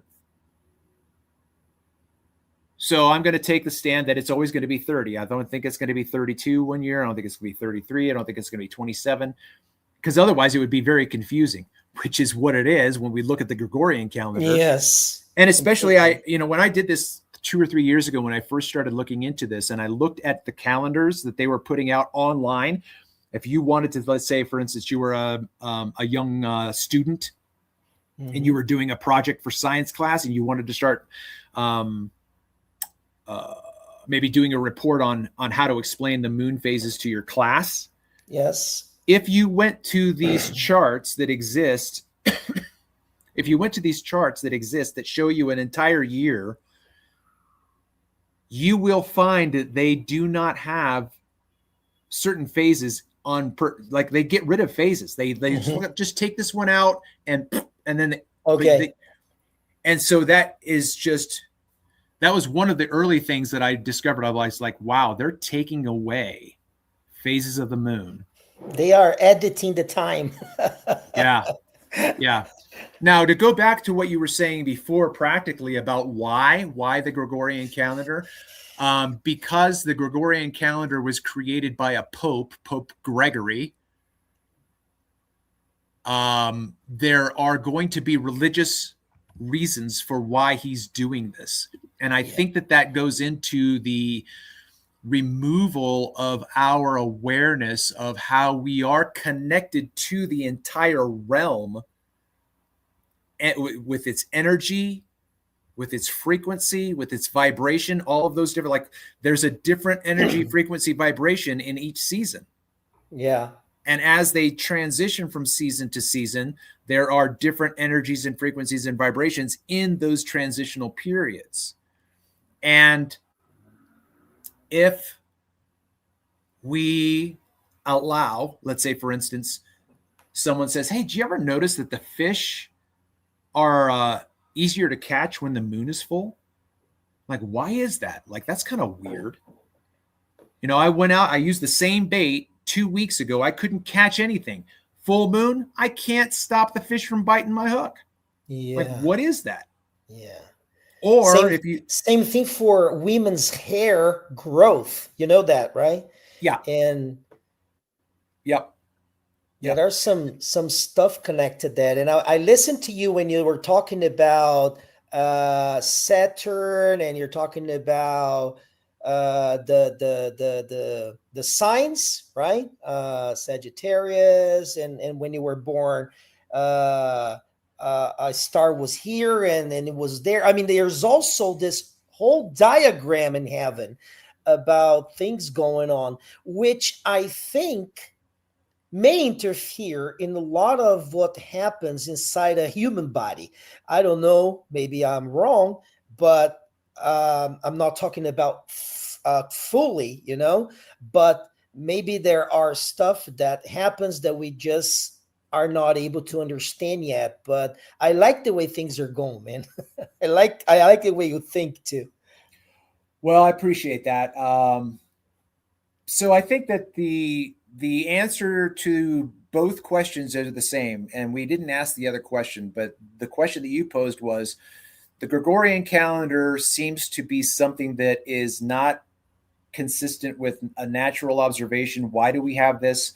Yes. And my answer is, they want us not to be in sync with our experience in the realm. Okay. The other question is the question that we get asked: why would they lie about the shape of the earth? My answer is the same, because I think that there is an actual natural spiritual dimension of the understanding the world as a plane.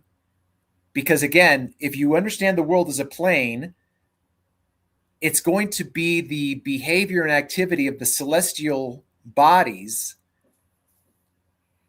in the same way that NASA has taken us out into space, right? They take us out into space because there is significance out there. It's just that they're giving us gobbledygook information to where we don't understand the spiritual implications of it. So I think that there are spiritual implications as well of redirecting our understanding. Like, if we look at the world and we experience the world as if it's stationary and flat, that is going to, I think, leave us with the only option of just understanding how does the above relate to the below. Yes. And when we start to do that, when we start to think, that takes us into the metaphysical. Yep. And it's our thoughts that shape our beliefs that then direct our habits, which become our personalities. So everything that we believe, whether it's false or true, everything a person believes, whether it's false or true, will shape their personality. So that's part of my answer, in the sense that the way that our minds are shaped with a globe model, the way that our minds are shaped with a dislocated calendar, has an effect on our personalities. And I think that because it's misdirected, those personalities are also going to be misdirected. So if we find out how to realign ourselves with understanding how the above relates to the below, our personalities will be corrected, as insofar as we make that effort. Great. This is wonderful. Really, really clever the way you put it. And I think I have the very same understanding as yours. And I'm trying to figure out in terms of religion, and I will talk about Christianity because I'm a Christian, but I'm not a fanatic, especially when I started looking at how they use religion to enslave people and make them, try to, let's think about the other side of life and forget about this one, like this is just like a test, or this is just like a passage or something like that, because that makes us just existing Yeah. for no reason. I mean, it's just like why I'm here. So I'm gonna just do whatever they tell me to do. I'm gonna work. I'm gonna live my life the way everybody does. I'm gonna have my family, and one day I'm gonna die and go to heaven and meet Jesus and all this stuff. So uh, this is one of the things that I've been actually trying to understand, why a lot of people would just be influenced by something that is actually never being uh, proven, and they have never experienced in a way that they can say, oh yes, I've been there, I saw God, he talked to me. And the ones that do that, I mean, sometimes they may have some sort of experience that was just something in their heads, because when we sleep we dream, and we wake up and we think it was real. So I mean, that's the part that I think it's hard to say, hard to understand. So if we go to the way things are in the natural world, about looking at the moon, I think if you go back, that's something you said, it's actually what I really think it has to be the concept. We have to go back to be humble, go back and start looking at everything again, and figure it out, mathematically speaking, because I think there's a lot of mathematical stuff that has been distorted, so we cannot actually see clearly how things are really done, or what we're doing here, or the way things are for real. So let's keep on digging. I think we are actually going to find something somewhere, the way things are going right now, and try to find more answers that are going to aggregate and bring us, like more info, and we can put all this puzzle together. Like I said, I have been working on a timeline that I followed the mathematics of the Bible since the first time Adam was born, and it says that he was 130 years old when he had Seth, which was his son that was a substitute for Abel, who had been killed by Cain. So that's when my calendar, my timeline starts. So 130 years, that's what the Bible says. He has his son, Seth. And then after some time, he has Seth has another son. And then I start doing those calculus, and I'm able to map that until later on after the flood.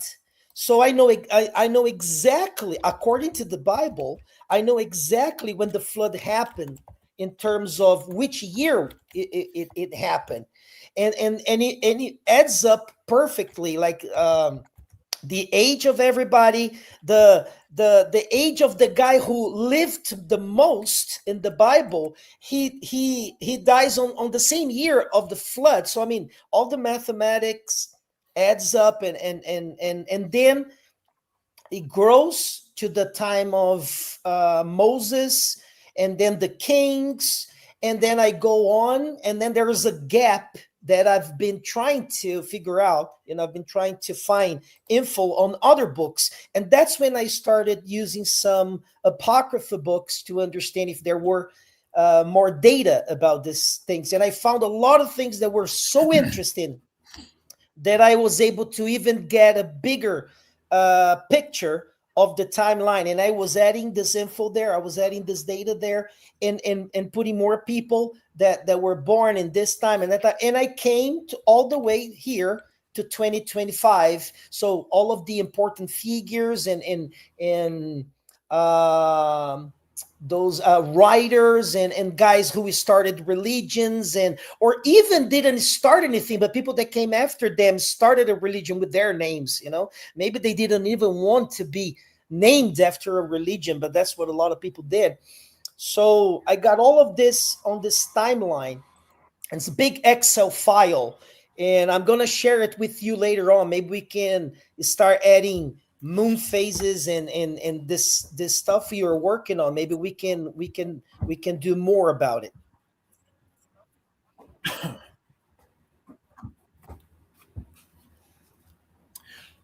Are you still there real quick? I had to step away. I apologize. No, yes, but yes. I wanted to ask if you would maybe go off camera, because I'm gaining a lot of delay. Okay. And I think maybe that'll open up some of our bandwidth. And then what I'm going to do right now is I'll add the screen.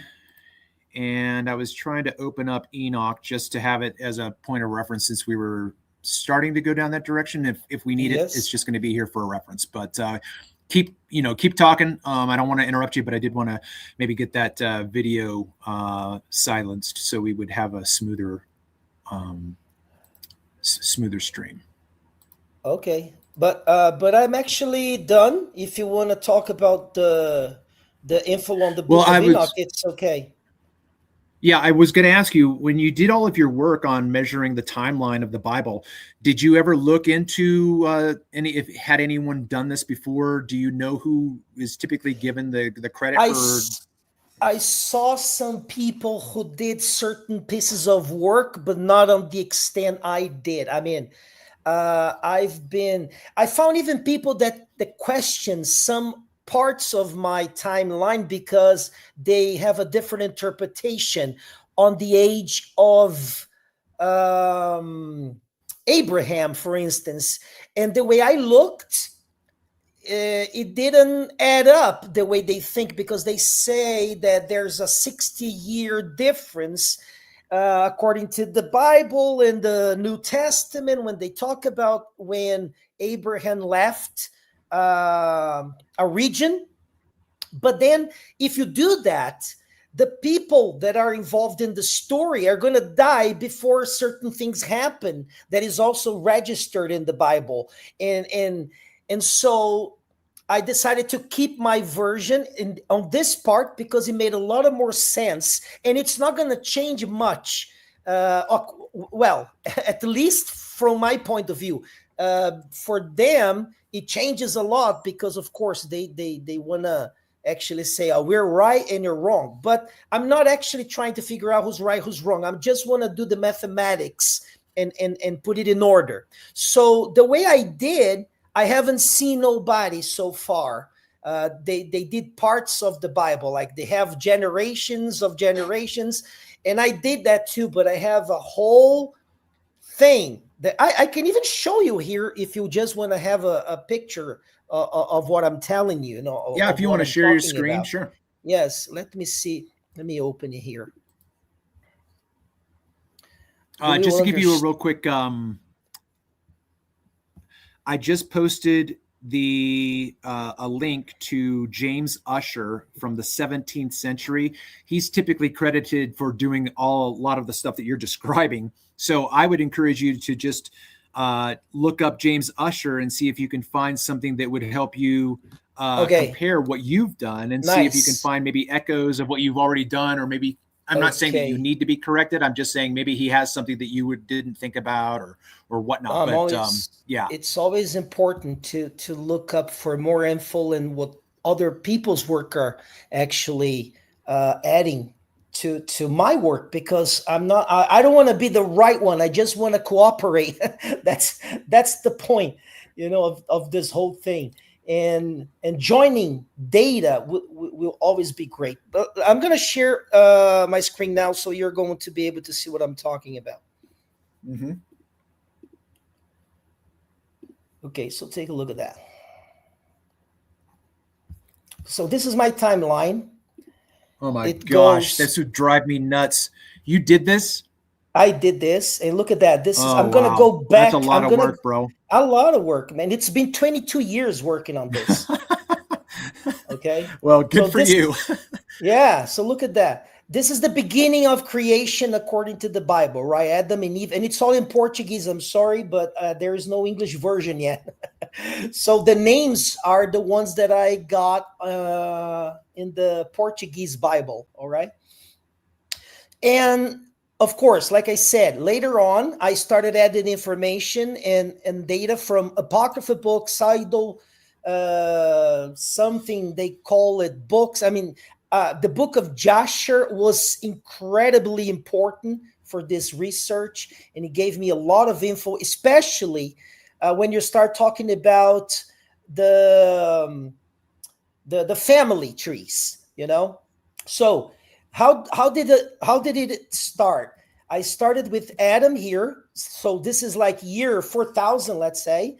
And Adam and Eve, they have their third son, which is Seth. So, and he was 130 years old. So this is year 3870, which is 4000 minus 130. So that's the way things go until until Christ is born, when it is the zero of the timeline, and it starts again, and then it goes positive. So we go from 4000 negative to zero, and then we go from zero to 2025 positive. All right, that's the things that I've been changing. I also was able to add the, what do they call it? I forgot the word here. Let me see.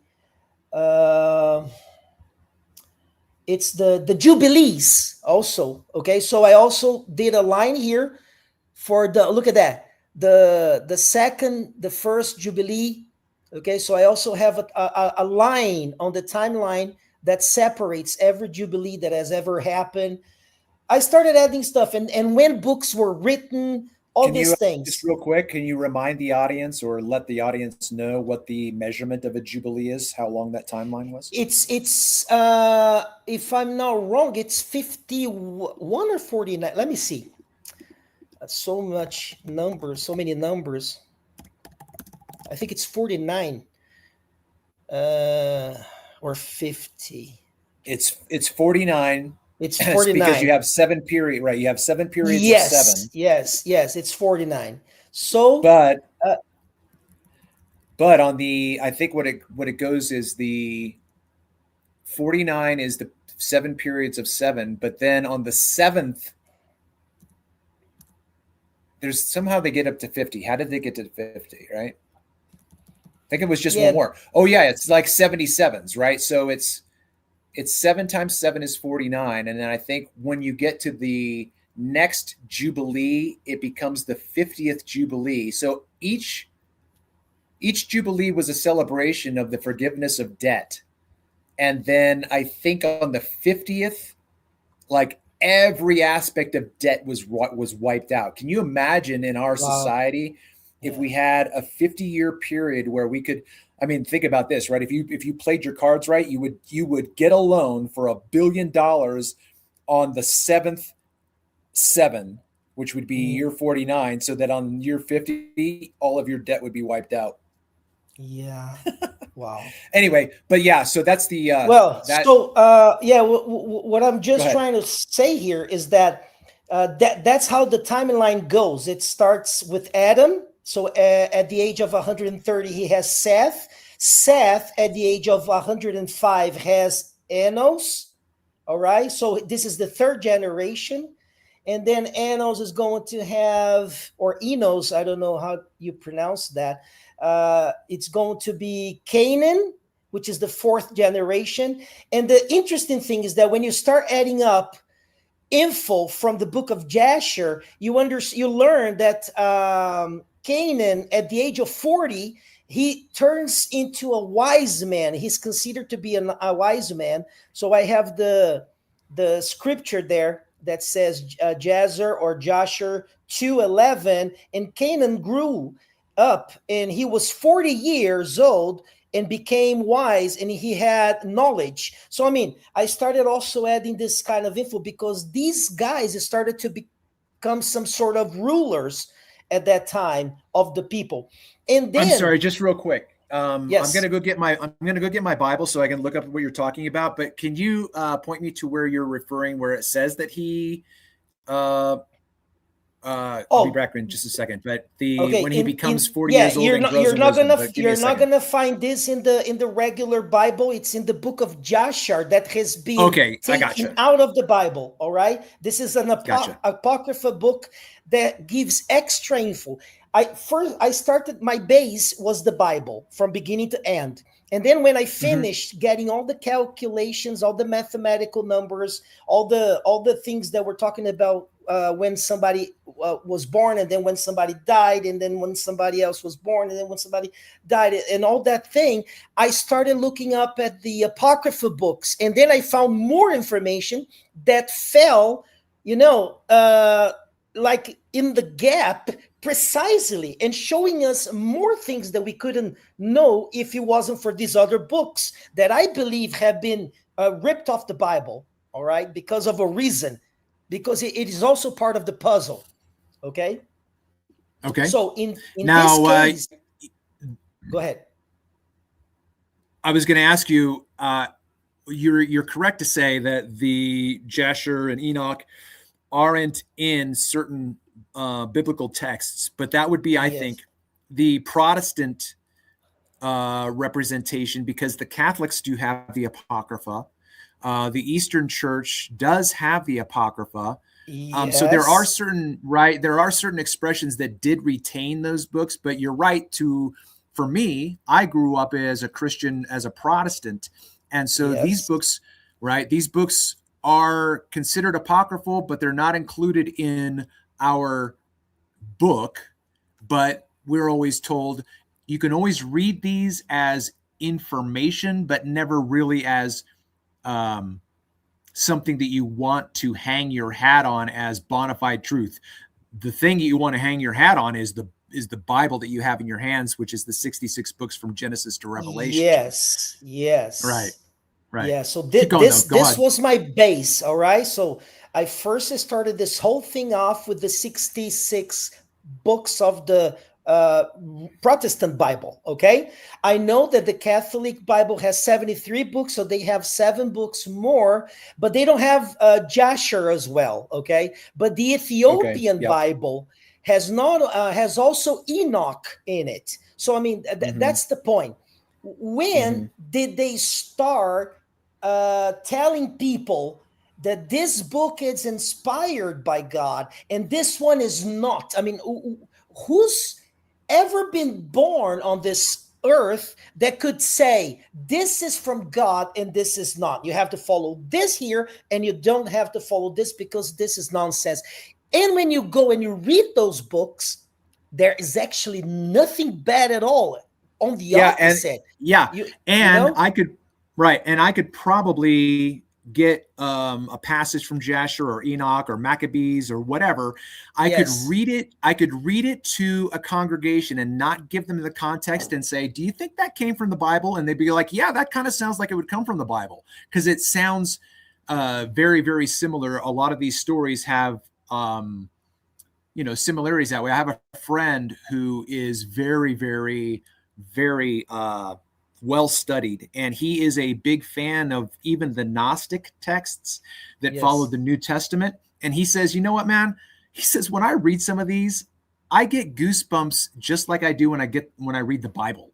He's like, I don't understand why some of these texts aren't scripture for us. Yes. And that's exactly what happened to me when I started reading the book of Enoch for the first time. And that was a long time ago, even before I got aware that the world would be something way different than it was presented to me. All right. So I was recently teaching at some companies around the city where I live.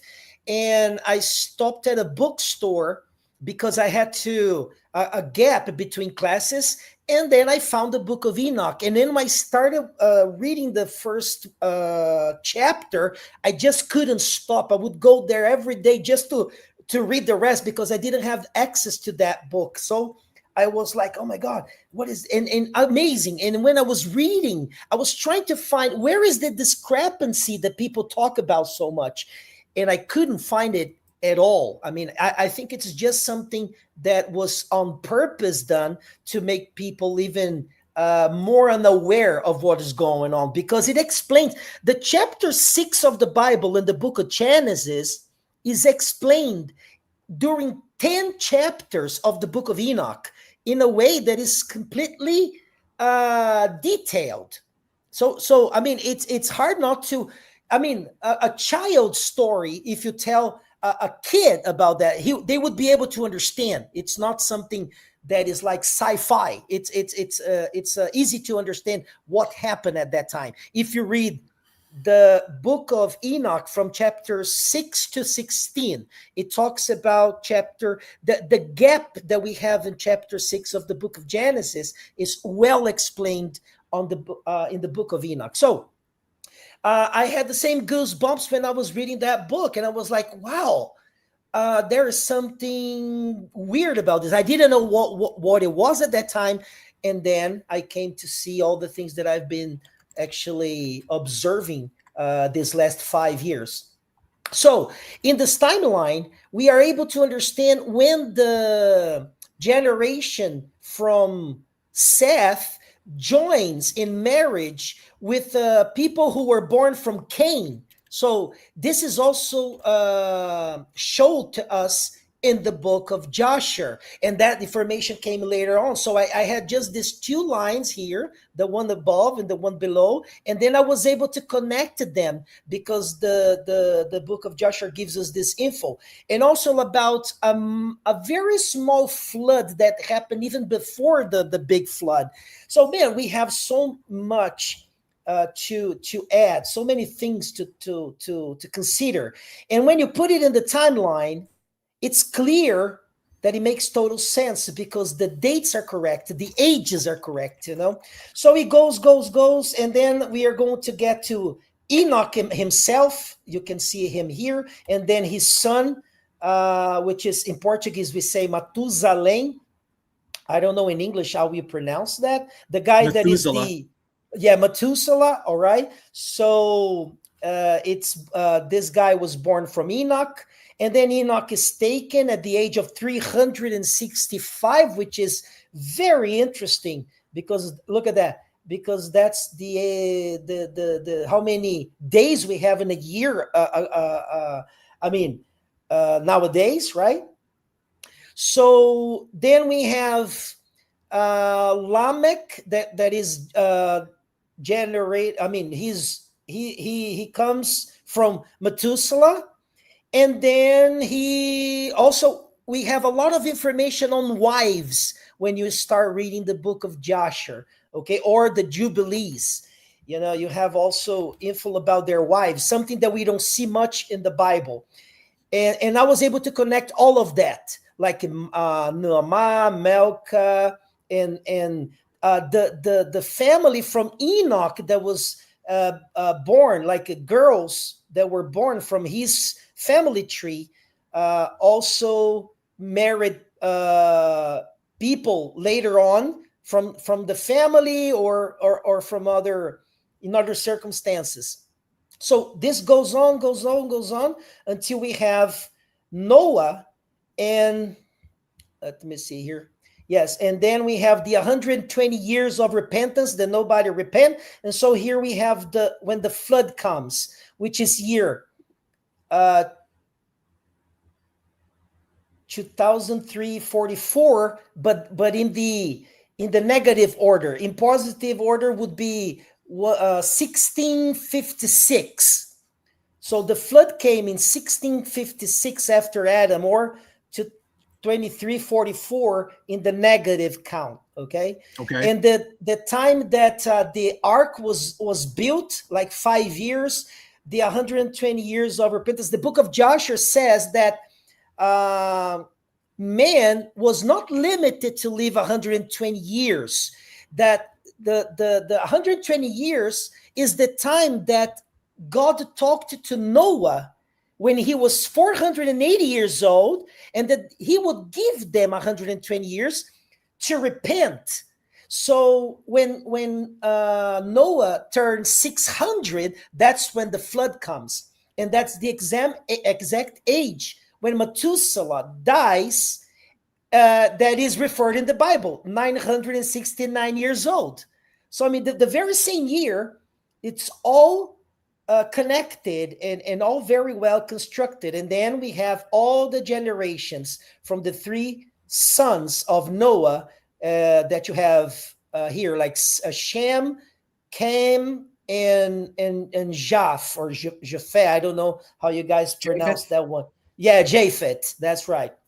And then the orange color is Japhet, the gray color is Cam, and the blue color is Shem, because we are going to see also the line of birth of the Christ later on from the tribe of Judah, right? So this gold line here, this yellow line, represents Arphashad.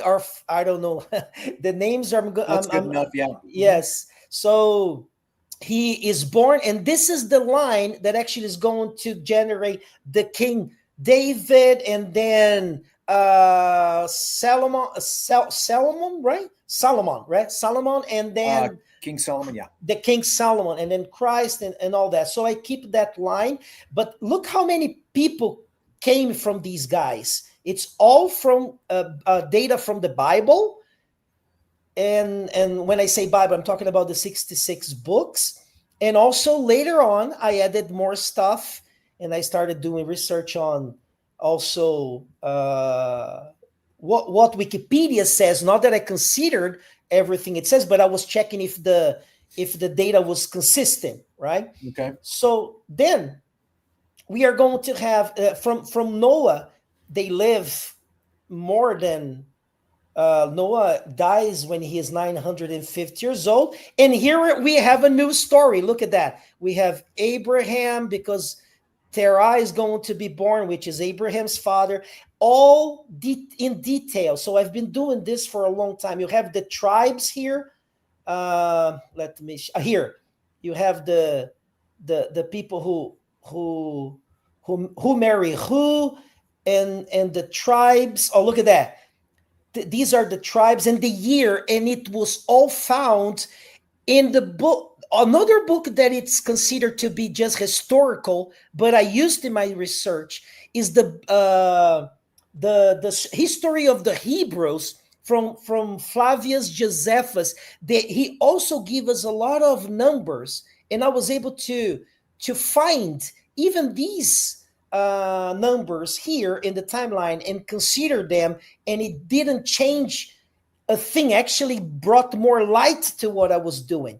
So man, this goes on and on. We have Moses, look at that. We have Joshua, we have the family of Moses, we have the brothers of Moses, Levi. We have the Levites when they started working on the tabernacle, and we have the kings and the wars and the prophets. So I'm going to divide the story here into periods. Eddie? Yes.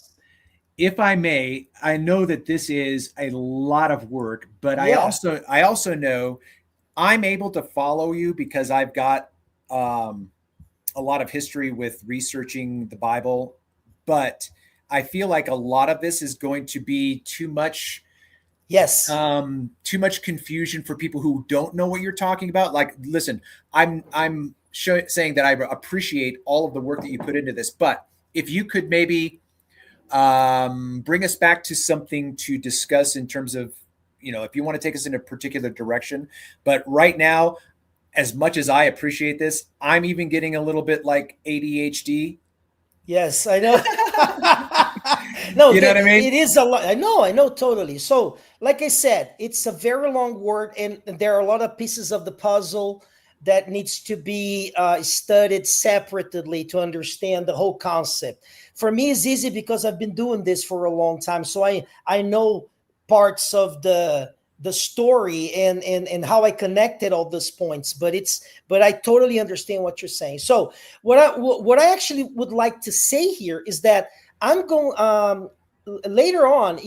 I'm gonna get your email, and I will give you access to this so you can also try and figure out or ask me questions, and if I can help or in any way, or maybe even we can put more data, especially because of all these things that we are studying about, which is the moon phases and solar stuff. I mean, maybe that would give us some more, even more light to these studies. Yeah, for sure. I just put my email in the chat for this stream. If you find it or not, let me know. But my email that you can send your content to, I will try to respond to it. Okay. I'm going to copy it here, and I will give you access as soon as we finish here. But you had said something earlier about questions or anything. Like, do you remember anything you want to bring up just for us to kind of shoot around? Well, my question actually was about the calendar that you were working on, and you told me actually what it is that you're doing. Okay. So I would like to follow your thoughts. I mean, I would like to follow the things that are going to come up later on. So your new findings, and if I'm able to help, I'm here. I just want you to know that if there's something I can do. Yeah, for sure. I mean, what latitude are you? Do you know? I am. I actually don't know. Or actually, I'm see. trying to think longitude. Because you're in South America. Are you in Brazil? Yes, I'm in Brazil. I'm in Sao Paulo. Okay, yeah. I was in Lima, Peru, like 20 years ago. But anyway, okay. So, relatively speaking, the thing that you could do if you're interested is just take as many visible shots of the moon on a daily basis. I don't mean you have to do it all day long. I just mean at some point today, which would be in the evening for you. Just get a shot of the moon and try to do that for the rest of the cycle until you get to the end of the phase where the waning moon is in the morning sky. Because for me, I have been inhibited from getting consistent chronological linear photos because of weather and whatnot. But if you get a day and I miss one, then you can send me those days, and then I can compile a chart that is going to be more akin to a natural presentation of this. But the one thing that we get told about part of why the Gregorian calendar came into being is because they were not able to reconcile the amount of days in a year with the lunar cycle. And I'm not really sure how to deconstruct that, except to say it's kind of like when you try to bring two opposing worldviews together and make them agree, it's not going to work, which goes to show, in my opinion, that even the Gregorian calendar is flawed because every 4 years we have to add a day. Yeah. Now, right? In my opinion, nature doesn't have to do that. Listen, I'm listening to you, but I'm going to be off for 1 minute, but I'm listening to you, okay? Okay, go ahead. So we have a calendar that is supposed to be finely tuned to 365 days, which, if I think when you brought it up before, you said, well, if we have 12 months of 30 days, that's 360. So where'd the 5 days go?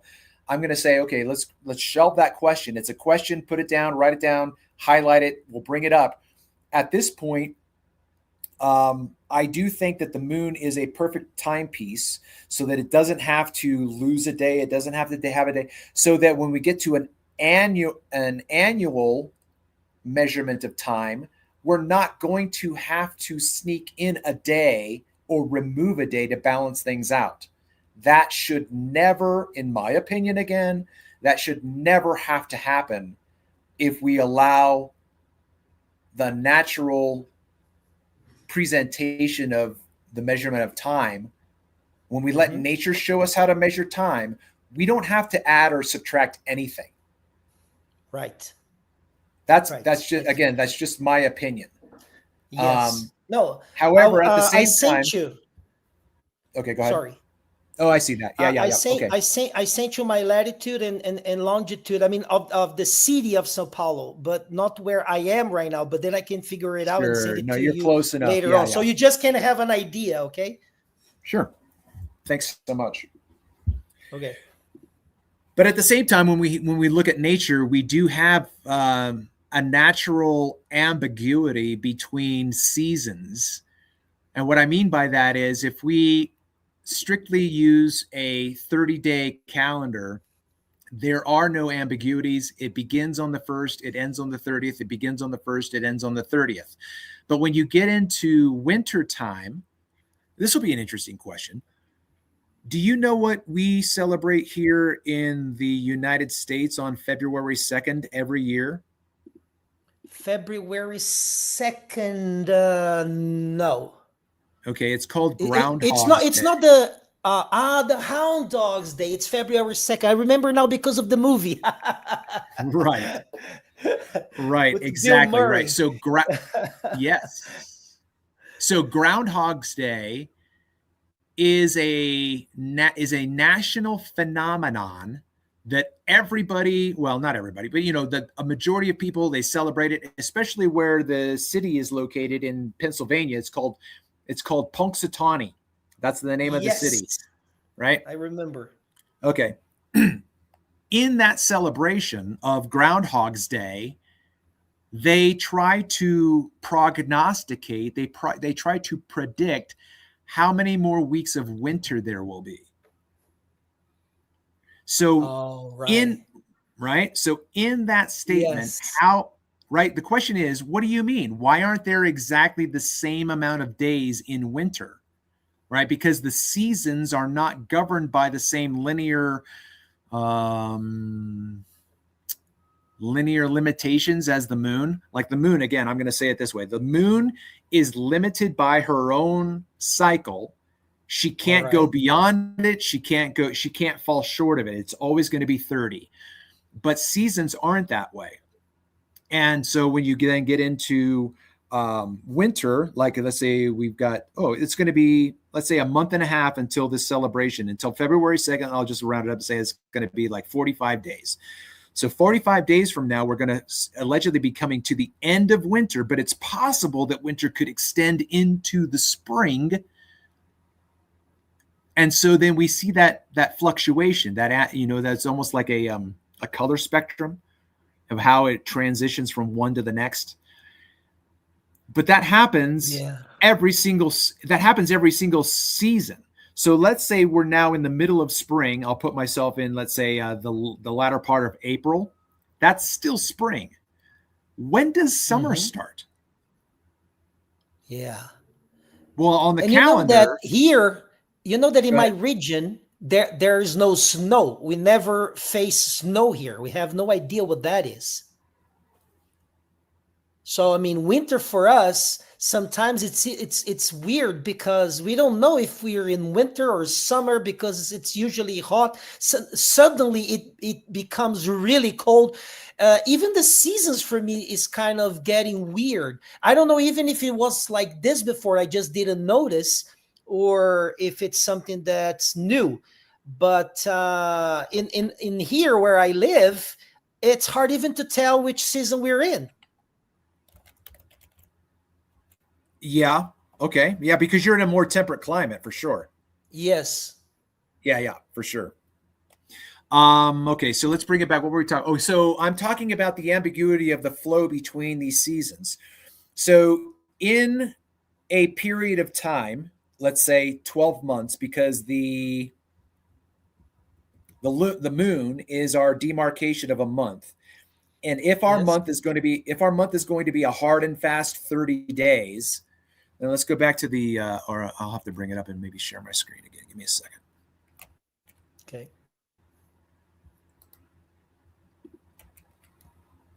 Let me know when you can see that again. Yes, I can. Okay. All right, let me get my thought back together. How many seasons exist in a year? Let's call it 4. 1, 2, 3, 4. How many months exist in a season? So let's see. Yeah, like, wow. Even it's almost like you have an overlap of a literal measurement of time and a symbolic measurement of time, and they overlap each other. So the literal is the moon. The moon is literally 30 days. But I think that when you get into this diagram that I'm putting up here, you might have an overlap of a month, between the transition of the seasons. So let me say it this way. A month will never overlap with another month. And, I just thought of this. Let me show you what I mean by that, because it comes up in these calendars. You see this calendar here? Yes. Okay. What I mean by, the lunar cycle overlapping months, in my opinion, every single month ought to start with the same lunar cycle. Right here where I'm circling is the beginning phase here. So February's month should look like this, and March should look like this, but you see that these all have different phases.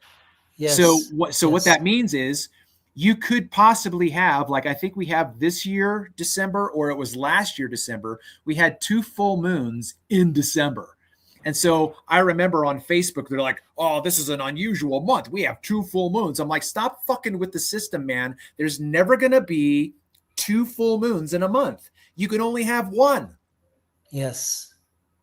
But when you look at this calendar, you have mismatched overlaps. And what I'm trying to say is, I think that there is an aspect in which we can say overlaps occur, but it's when we are looking at the seasons and how the moon will fit into the season. I think the moon can overlap during seasons, but the moon will never overlap during its own month, if that makes any sense. Yeah. No, I got it.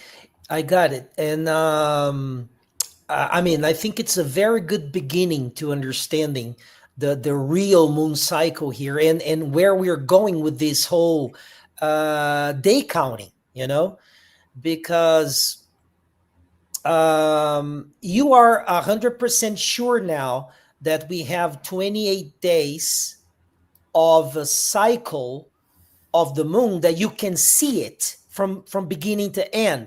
And then there are 3 days that you can't see the moon, right? But that includes the 28. That includes the 28, right? Right. Let me show you what I had marked out here. Yes. So this is my pointer. Okay. So this is the beginning of the month here, and that's this is day 1 of the month.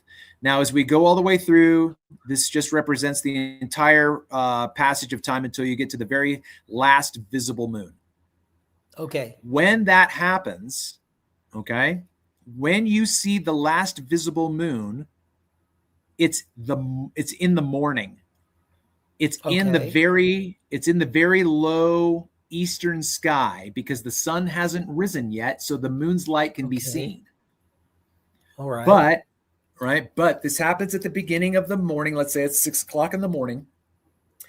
And you can then watch the moon slowly dissolve because the sun's light is too bright. Okay. That happens by 8 o'clock in the morning.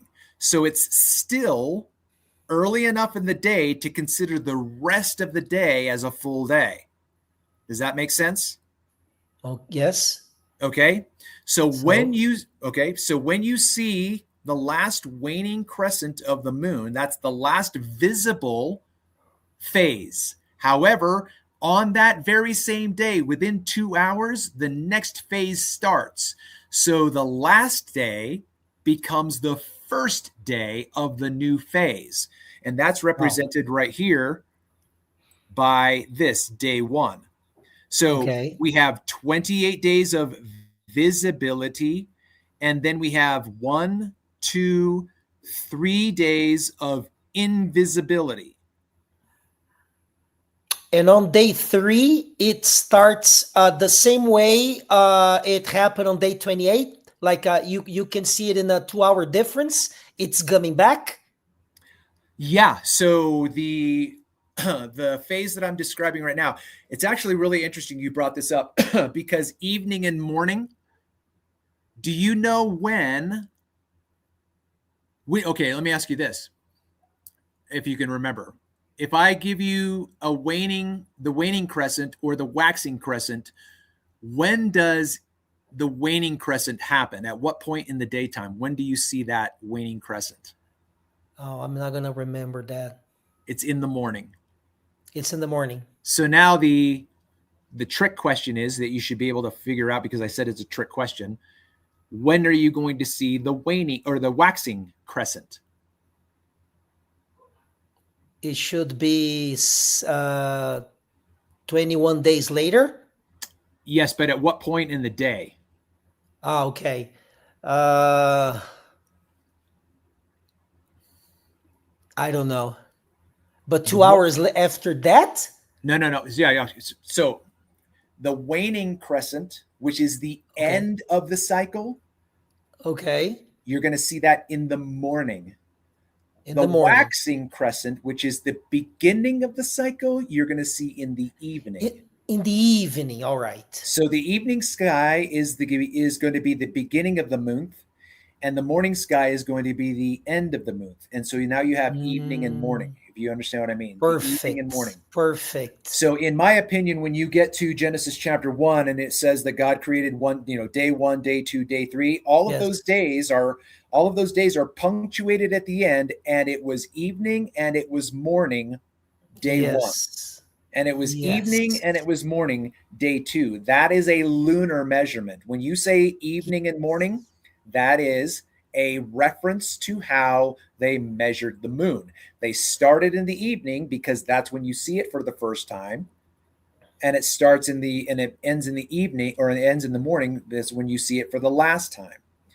And then between every single one of those, we have 4 periods of 7. Okay. So that's where we get our weekly break. That's how we get a 7-day period. Yes. And you know that the because days that's how the moon of the divides week, our. Yeah. Sorry, there is a delay. Sometimes I don't know if I should say no something worries. or just keep my mouth shut. Interrupt me. You have my permission. Go ahead. Okay, so and you know that the days of the week, they are also connected to the stars and doesn't have anything to do with Earth. I mean, there is not one day of the week that refers to Earth, because we have Sunday, which is easy to understand because in the English language, it's the day of the sun, right? Sunday. Yeah. In Portuguese, we say domingo, which has nothing to do with Sunday, all right? So in Monday is actually Moon Day. So that would be the day of the moon. Oh, can I interrupt you? Yes, go ahead. Give me the word that you just said, domingo. Domingo. Domingo. Yes. It's also in Spanish. Now, correct. And what does it mean? I have no idea. Oh, you don't know what domingo? I have an idea. Let me see what it was. Translate. Okay. Give me a second.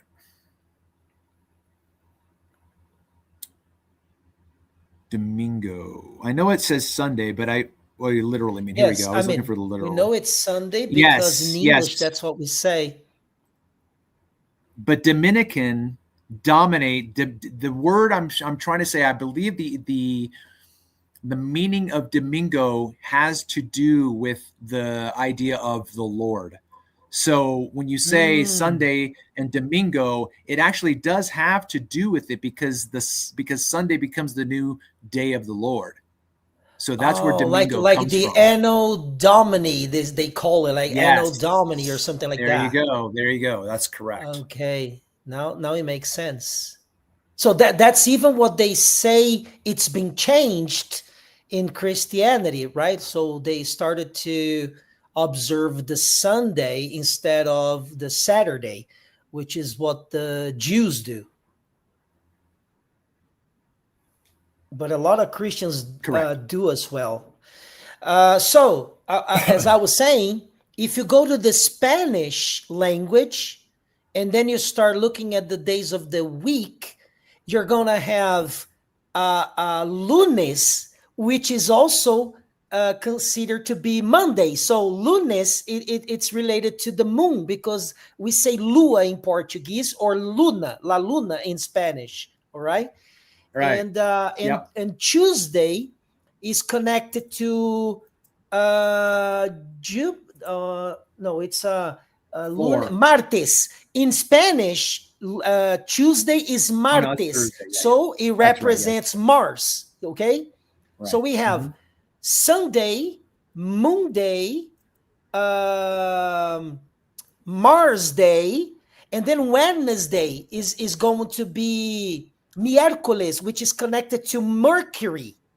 So we have Mercury Day, and then jueves, which is Thursday, is going to be Jupiter, and then Friday, viernes, is going to be Venus, and Saturday, Saturn, which is easier to understand even in English. So the days of the week are connected to these stars that were also created to measure the time, along with the moon and the sun. Yeah, and it's such an intricate puzzle that I'm not able to follow everything that you said, but I know what you're saying. But there's so many aspects of this, because our existence is really punctuated or identified or characterized by references to the sky. Yes. I mean, yeah. Go ahead.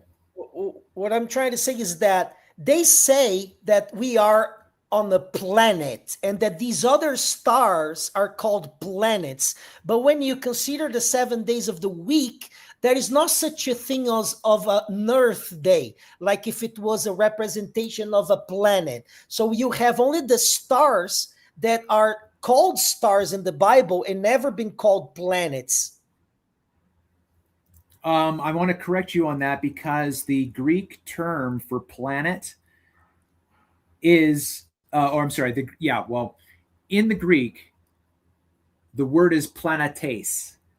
So we just simply took the Greek, right? We just simply took the Greek and kept it. It's called transliteration. Instead of defining what planetes means, so planetes doesn't mean planet. That's not what it means. Planetes means wanderer.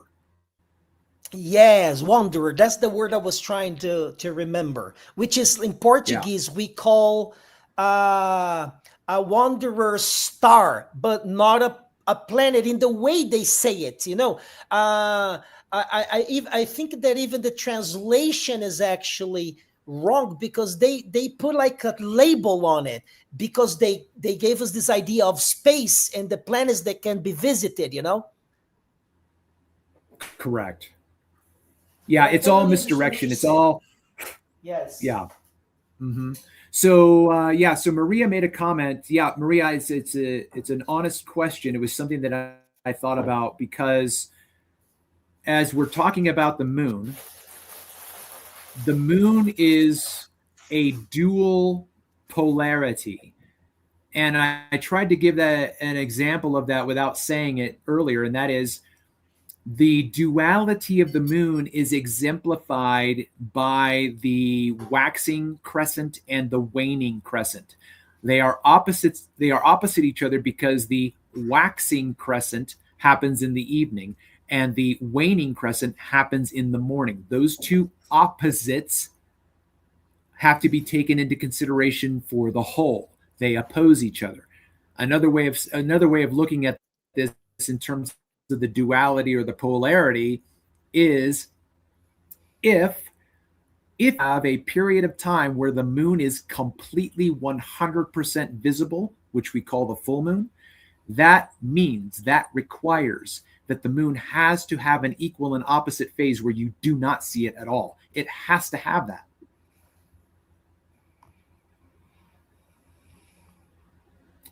Okay, so Maria, you said summer solstice is 2.5 days of the sun being still too. Yeah, that was my question. So we have a confirmation here from Maria from New Jersey where she's saying that the summer solstice is the equal and opposite solar event to the winter solstice. Here's my point. If you have a 3-day period where the sun apparently stays on the same plane, where it doesn't ascend and it doesn't descend, for 3 days it rides the same elevation or altitude, you have to have another event like that in the year 6 months later.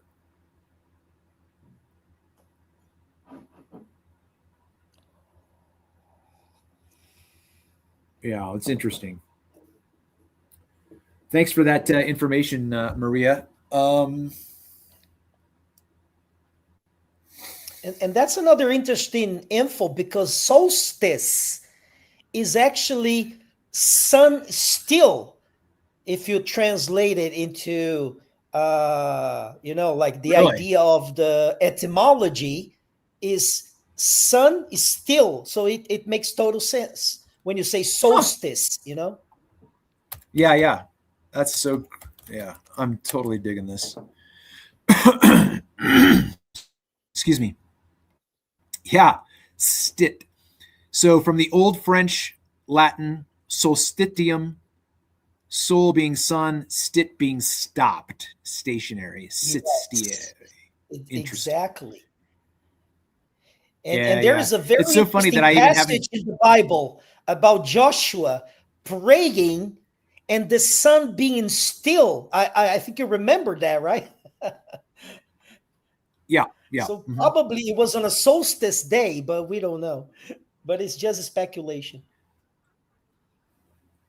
Yeah, that's interesting to think about it that way. Yeah, I've never put that together, and it would be something to take into consideration as to whether or not that has any significance.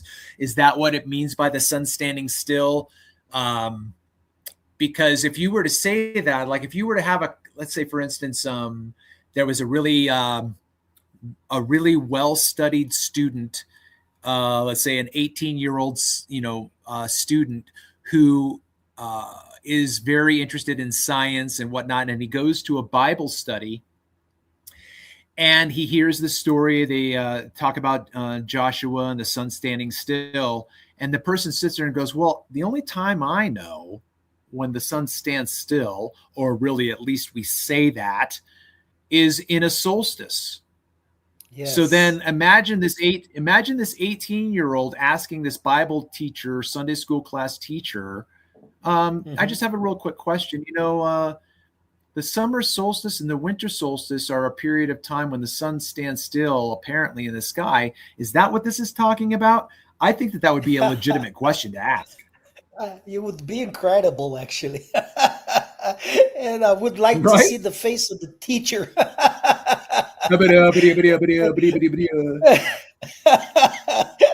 Oh, let me check with the college guys. That's the $1 million question, man. Yeah, good stuff. Well, is there anything else? I'm kind of getting itchy to get my day started, but if you wanted to talk about something else. No, I need to go as well. I just want to say thank you so much for having me here on the show. I mean, thank you for talking to me about all this stuff. It's something that I've been digging into for quite some while. And congratulations on your work, man. I'm a big fan, and you know that. I do. I appreciate all of your support, and I hope you get to talk with Sean and Casey soon. Yes, I have. yes, that would I've be been great. emailing him. I have been emailing him regularly, going, "When are we going to do a stream?" So, Yeah. if you beat me out, then congratulations. No, I actually would like them to come over here, and then you invite me over again. It would be great. Absolutely, absolutely. Okay, buddy. Thank you so much. See you all you guys later. Peace. Hey, thanks again, Eduardo. Bye. Bye. All right, before I leave, I'm going to, and I didn't think about it until just now.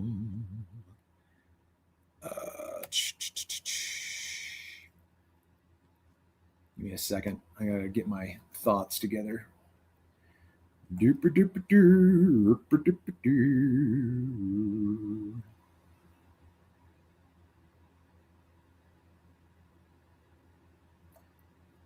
This.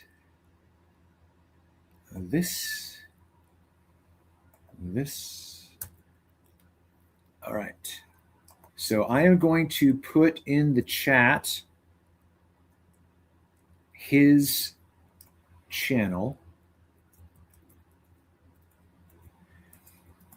I'm sure if he's still around, he could probably do it faster than I am. But here we go. Here it is. If you guys haven't seen his channel, please go check him out. I know it's in Portuguese, but nonetheless, those subscriptions and supports. I would encourage you, if you do go subscribe to Eduardo's channel and you hit the bell notification, even if it's in Portuguese, right?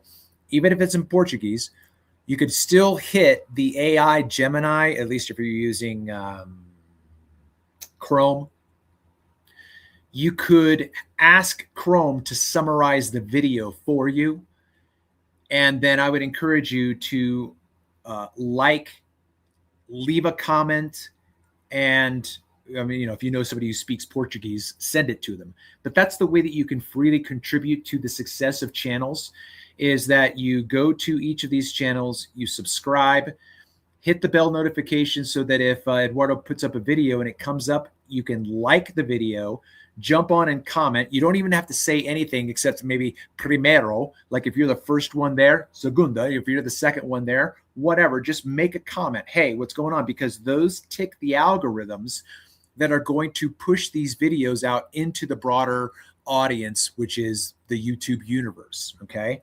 So if you wouldn't mind doing that, that would be an absolute blessing for content creators, including myself, which would mean that if you are interested in the Bible, and this episode did have a heavy amount of that discussion as we looked at all of the work that Eddie did with his chronological study.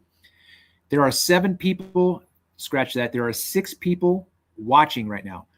So please make sure you go to his channel, subscribe, hit the like, find a video, make a comment, and promote his content for those who are interested in this discussion. Is there anything else I need to do except wrap this up?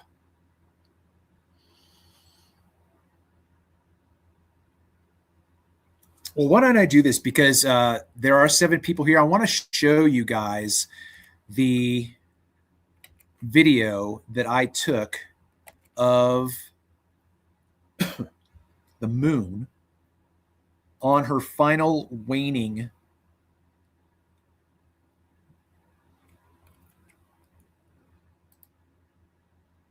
Trying to get this a little bit less dark. Look at this.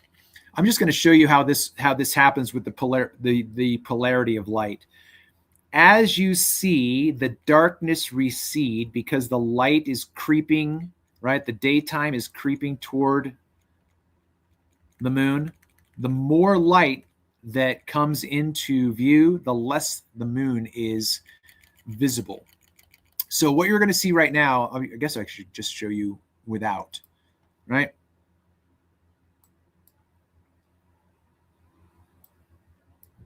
And I think I have this. Okay, so this is at 25%.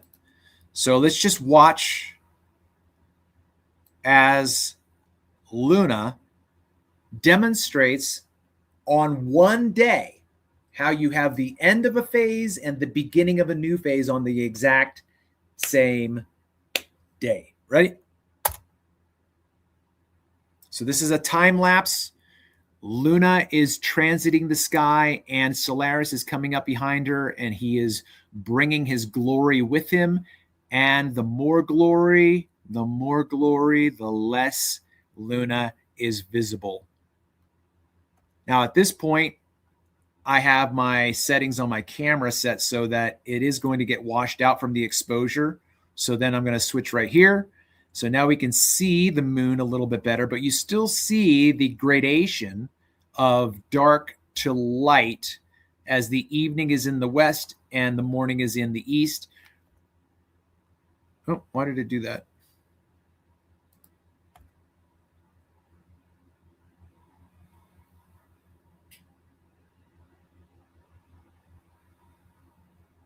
I think one of the most magical things you can try to do is do this, and that is watch Luna disappear like she just did right there. Gone. Okay. Bring it back. There she is. And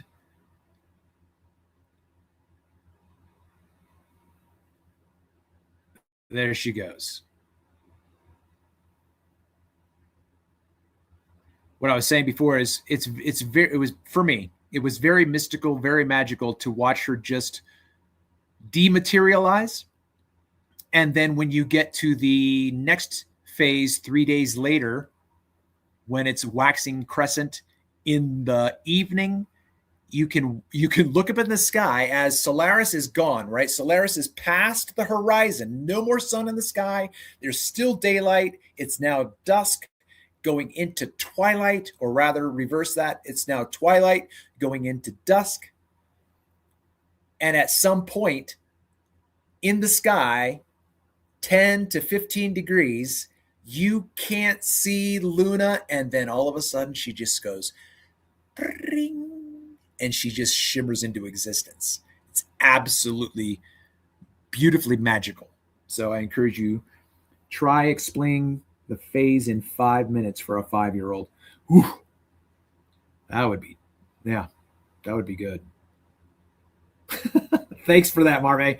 That's a good challenge, right? If what was it, Einstein allegedly who said, if you cannot explain what you know to a 7-year-old, you don't know what you're talking about. All right. All of that to say, thank you so much for hanging out for 3 hours. It's been a blast. It's been exuberant. I hope you all have a fantastic holiday celebration, however you celebrate this holy day. That's what a holiday is, right? It's a holy day. It's not a vacation. A holiday, if you break it down etymologically, change that Y or change that I to a Y, it's holy day. That's what the word holiday means. All right, Maria, Marve, and anybody else out there, because I think there's 7 people. So whoever you lurkers are, please come on, just jump in and say hi. Come on. Just jump in. Just do it. Just do it.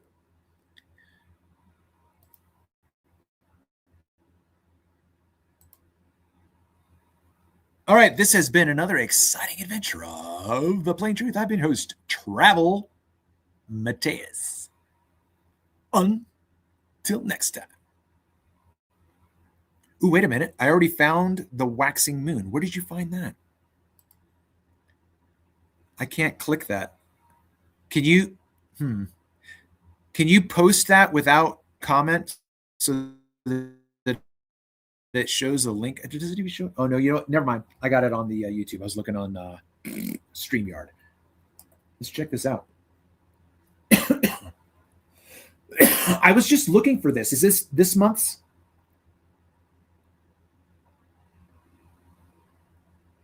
Yeah, so he caught it on the 21st as well. See, I want to find it on the 20th. Marve, if you can handle this challenge, can you handle this? Can you find anyone who posted from the 20th? Because that's when I thought, that's when my calculation, and as a matter of fact, when I was looking it up to double check, when I looked at sun and moon calc, and when I looked up day and time, it gave the new moon phase as the 20th. So I really need to figure out if I was off a day, because as I said, I don't believe that we should have any discrepancy of days with the lunar phases. It's always going to be 30. It's not going to be, let me say it this way. In the cushion of time between the waning crescent and the waxing crescent, it's always 3 days and 2 nights. It's never going to be 4 days and 3 nights. Never. That's my opinion. I could be proven wrong, but until now, I haven't been able to watch the sky on a daily basis for 1 month from beginning to end. Last night was the first time I caught it, and this video that you just shared right now is the let me see if I can do that. Hold on.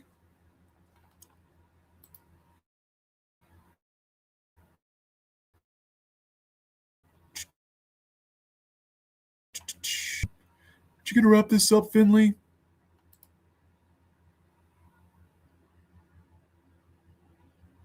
Here.